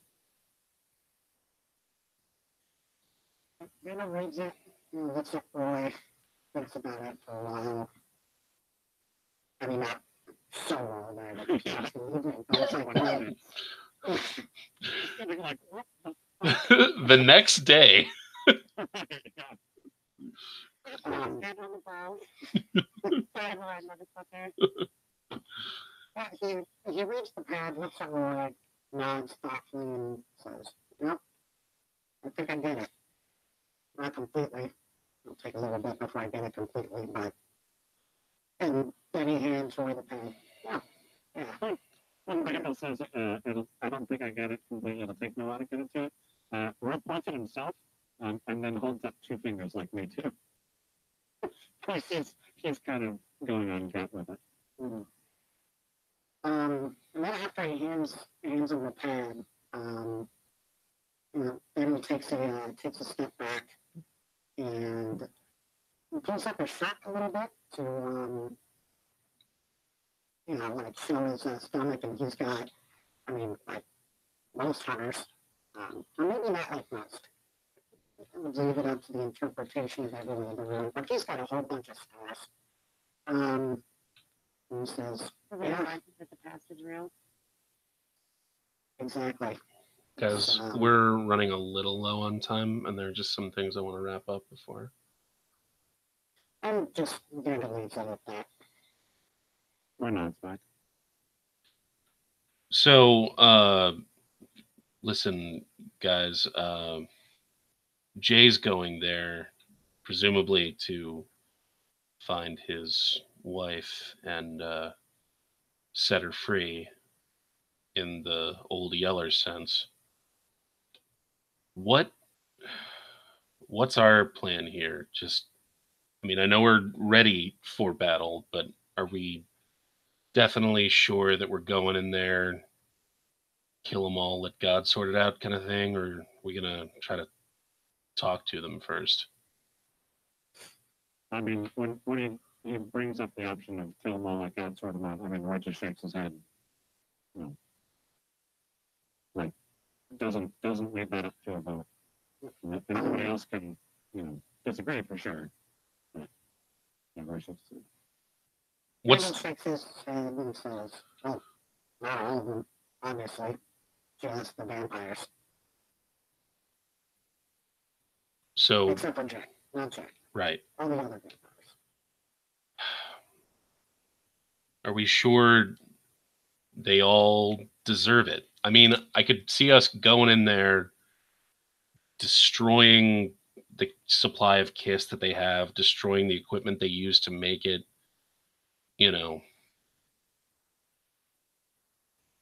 But does that necessarily mean that we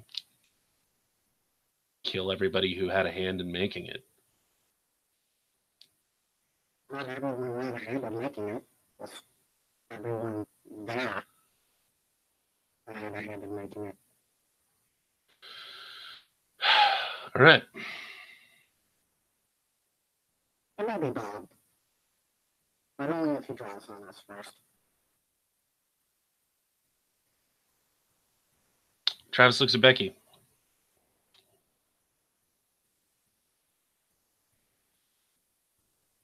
My dad might be a little disillusioned about Kiss. But that's just one of the two projects. If they truly are working on something that will actually contain the vampire beast, is that worth trashing? I mean, obviously, Kiss is an aberration they should not have continued to pursue, and I don't know how we really monitor. That being said, these vampires that are here are looking to not be mindless, murderous creatures, and I don't know that that's something I want to punish. Look, there's many ways to make a crap load of money enough to fund a serious project like curing vampire bipolar disorder that doesn't involve creating a street drug that turns people into synthetic bulls or enslaving people. That, that can't fly. That's a death sentence? For the vamps making it? Damn right. What if we give them the opportunity to stop? Tell them we just don't want it on our streets. You know, we're all for. And do you really think they would listen to us and negotiate with us? Doesn't this guy owe you a favor? I'm pretty sure saying, hey, we want to cash in our boon for you to not make Kiss anymore. Actually. Look, I'm just saying, I'm I'm down to throw down whenever, whatever. But I also, you know, if there's another way, it's always worth exploring. Really nods at that, but he does so while looking at Becky. I mean, we're all of us, and Travis looks at Vandal when he says this. We're all killers. We got things that we've done that keep us up at night, would keep a lot of other people up at night. We're not perfect either.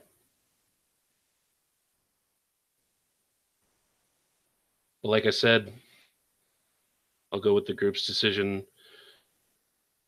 Whatever that is, I just wanted to be sure what our plan was before we went in there.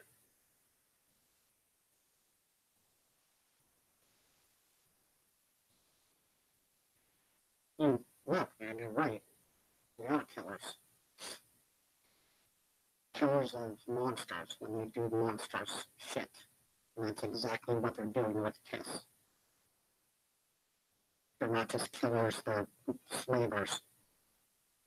There's no way. They might as well be feeding on every one of them till they die. Can't let this stand. All right, then.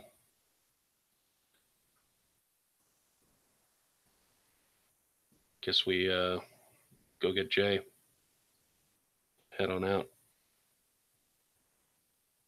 Randall packs his neck, readjusts the bed of the duffel bag over his shoulder, and comes out to the car. Travis follows him and begins texting. Presumably to Layla. Becky makes sure her ponytail is seated over the blade on her back and follows Randall out to the car.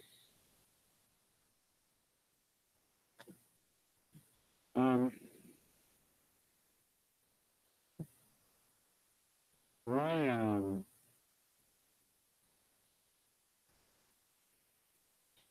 sorry, my brain just kind of sorted out for a second there. I'm not sure how he'd do it, not being able to talk, but Roy tries to get Katrina's attention.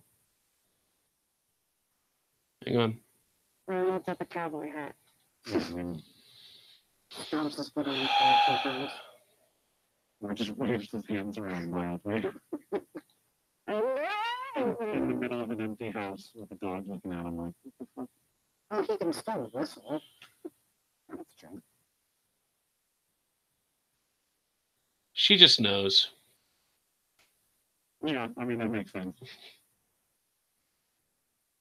And he motions to her like that, like he like beckons her over, and like touches his temple, like his head, like indicating his mind. She reaches out to him. Wait, is she like? Do you want her to? He's like inviting her to make like direct contact. Okay, she does. Would it be? I don't know how to put this. Like, would it be? I don't know, melodramatic to say like, there's a moment and then you break the connection. Like, leave it unexplicitly said at this point. Check fine inside chat. No. Yeah, good call. And yeah, and while you're doing that, Mariah, let me know what Cherry does. Yeah, I'll do that. And then also while Jamie's doing that, I'm just gonna fast forward this. Jay, when you get to him, unless there's some really weird reason you guys don't end up want to picking him up or something, end up wanting to pick him up. God, that was a weird sentence. Okay, so Jay's whole thing is like, let's find my wife. If she, maybe they've been lying to me this whole time and she's cured, in which case I want to get her out of there alive. If she's still, in the grip of Wassail, then we'll put her out of her misery. And please, I implore you guys, like the Rexatol, if that's the key to keeping the beast at bay, we need to save that. I need to get that to make sure that my people have a chance at redemption. Randall nods and says, look, that we agreed on. And with that, both of the things we want to do leads to fewer people being hurt, killed, enslaved. what have you. Getting rid of just giving your people something to help them chill. Yeah, they both lead to the same goal. So, if we can take down Kiss, get rid of the shit, and leave Rexatol, that whole project untouched, that's fine.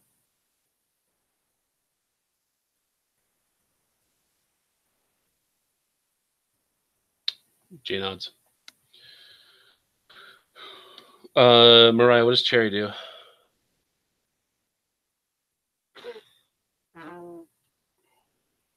That's my question. I was going to say something before, but I was a little Katrina. But that should be Sunday.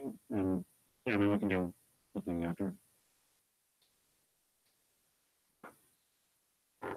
Oh, me? Yeah, well, because like it could only take a moment.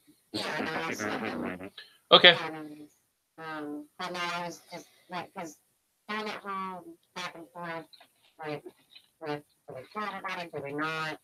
She's kind of keeping quiet because she didn't genuinely know how she felt about it. But, after everybody left, she just kind of had that one, like, resolving moment of, like, we can't just go in there and destroy everybody.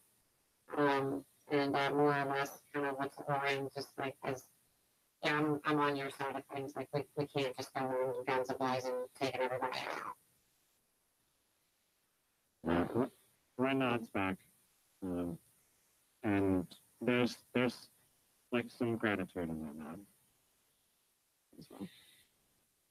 So returns to nod and heads out. And then we're back. Yep, I goes out after, brings the dogs, and locks the door behind him. Yeah, I'm guessing the crew will be split, crew and dogs will be split between the hot rod and the van. Yeah, I mean, however we get split up, the dogs stick with their people.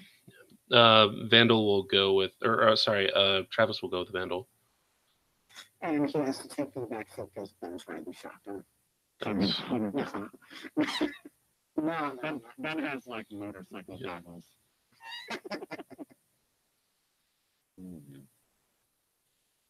Yeah, that's cool. There's three in the hot rod, and then everybody else in the van.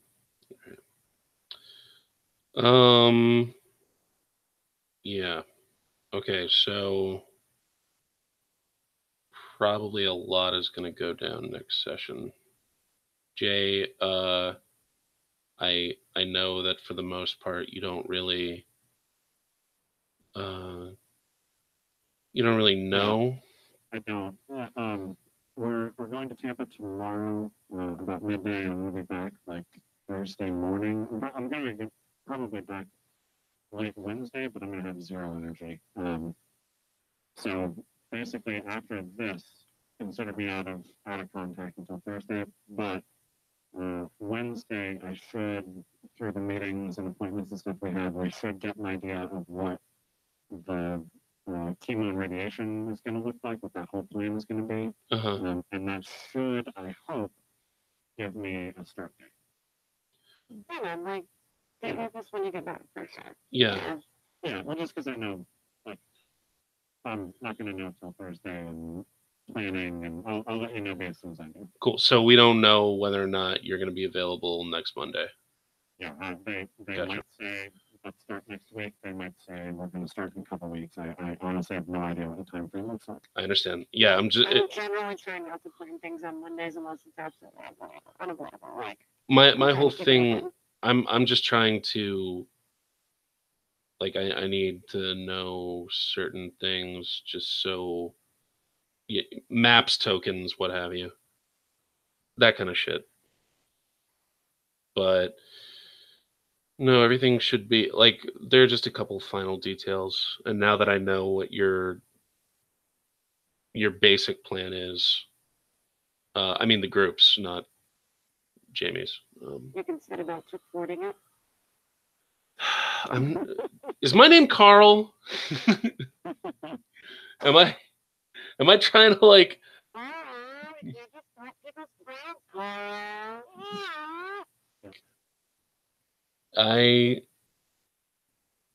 Every blood tornado, of course. Nah, but no, this is good. Now that I know where you guys are going and I know what your plan is, then sweet. This is gonna be awesome. It should be. And I like that there are still some things that are up in the air. Because basically, I don't know if you guys have gotten this sense, but there's always still time. I didn't get that sense.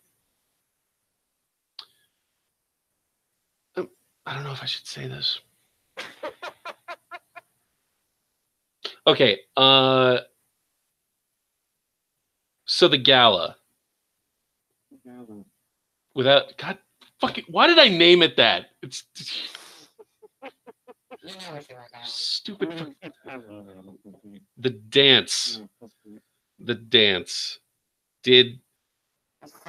Yeah. Becky, do you have any guess that perhaps I intended to go that a slightly different way?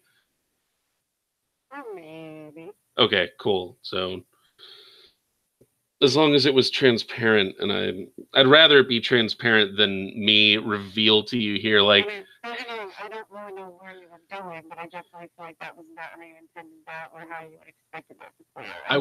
Couldn't take a guess at your original plot point there. Honestly, I was attempting to create opportunity, and then it just didn't end up happening, and now I'm not going to force it anymore. Like that was the one thing that the only reason I even made it a thing was because there needed to be some reason for you to talk to your father this season.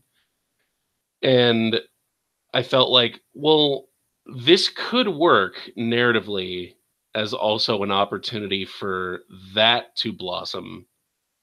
You know, so I'm like, it works. It works for the story. It's not. Yes. Oh, God, no. Yeah. Oh my God, that would have been hilarious.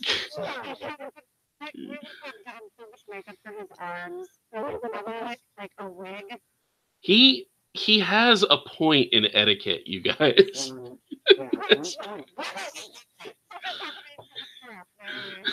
That's not what fucking.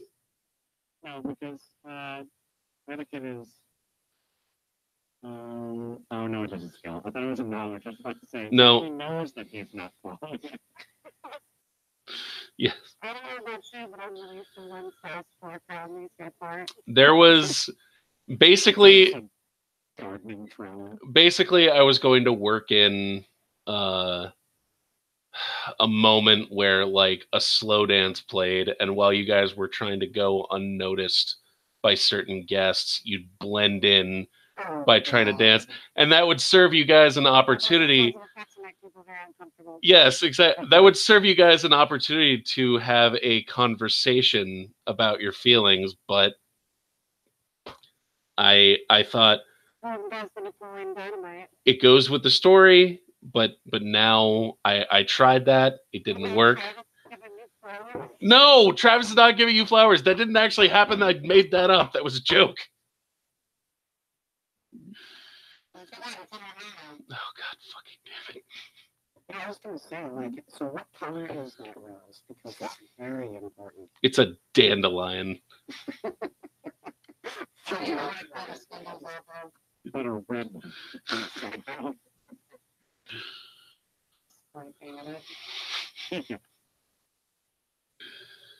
Yep, but no. Now I'm like, well, I.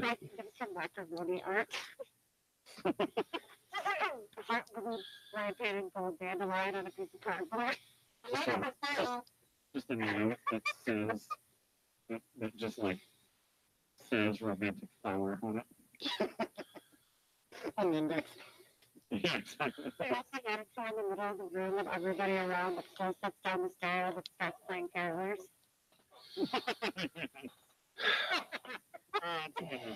But all right, but basically, like from my perspective, if any of you guys have ever read Sandman and know about like Destiny's Gardens, like there's a point later in the series where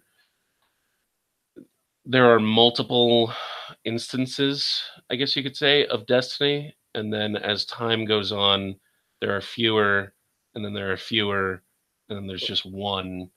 And to me, watching this season unfold, that's what that's been like, is watching you guys with a spread of choices and opportunities, and each time you take one, a few doors close, and then a few more doors close, and you guys are kind of inexorably now drawn to the last couple of doors, and it's fascinating to watch which ones you choose to walk through and why. It's like watching a bunch of filaments come together into a braid. I feel like I just earned a case study number. Fascinating choices they're making. Yes, Jon Snow, seriously. Once from now, it'll be like a TED Talk. Oh God, no! God, That's 100 things, so that would be dead talk. No, no! no, I was good. Anthony. Come on. Appropriately reprehensible. Right, Steve? Yeah, I'm never that in gay next day.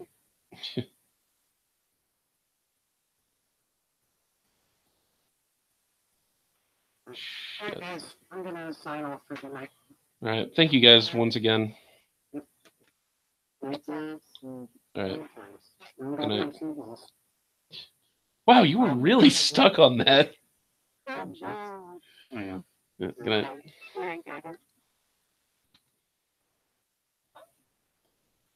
Hi, Stan. Oh, cool. Is there something you wanted to talk to me about, or? I don't know. I'm kind of like, oh wow, literally every day I do the cast night. Usually a couple people hang out. Yeah, I was kind of expecting Dan to, but he should have off tomorrow though. I don't know. It's weird. I know that. Like a week from now. I'm very excited.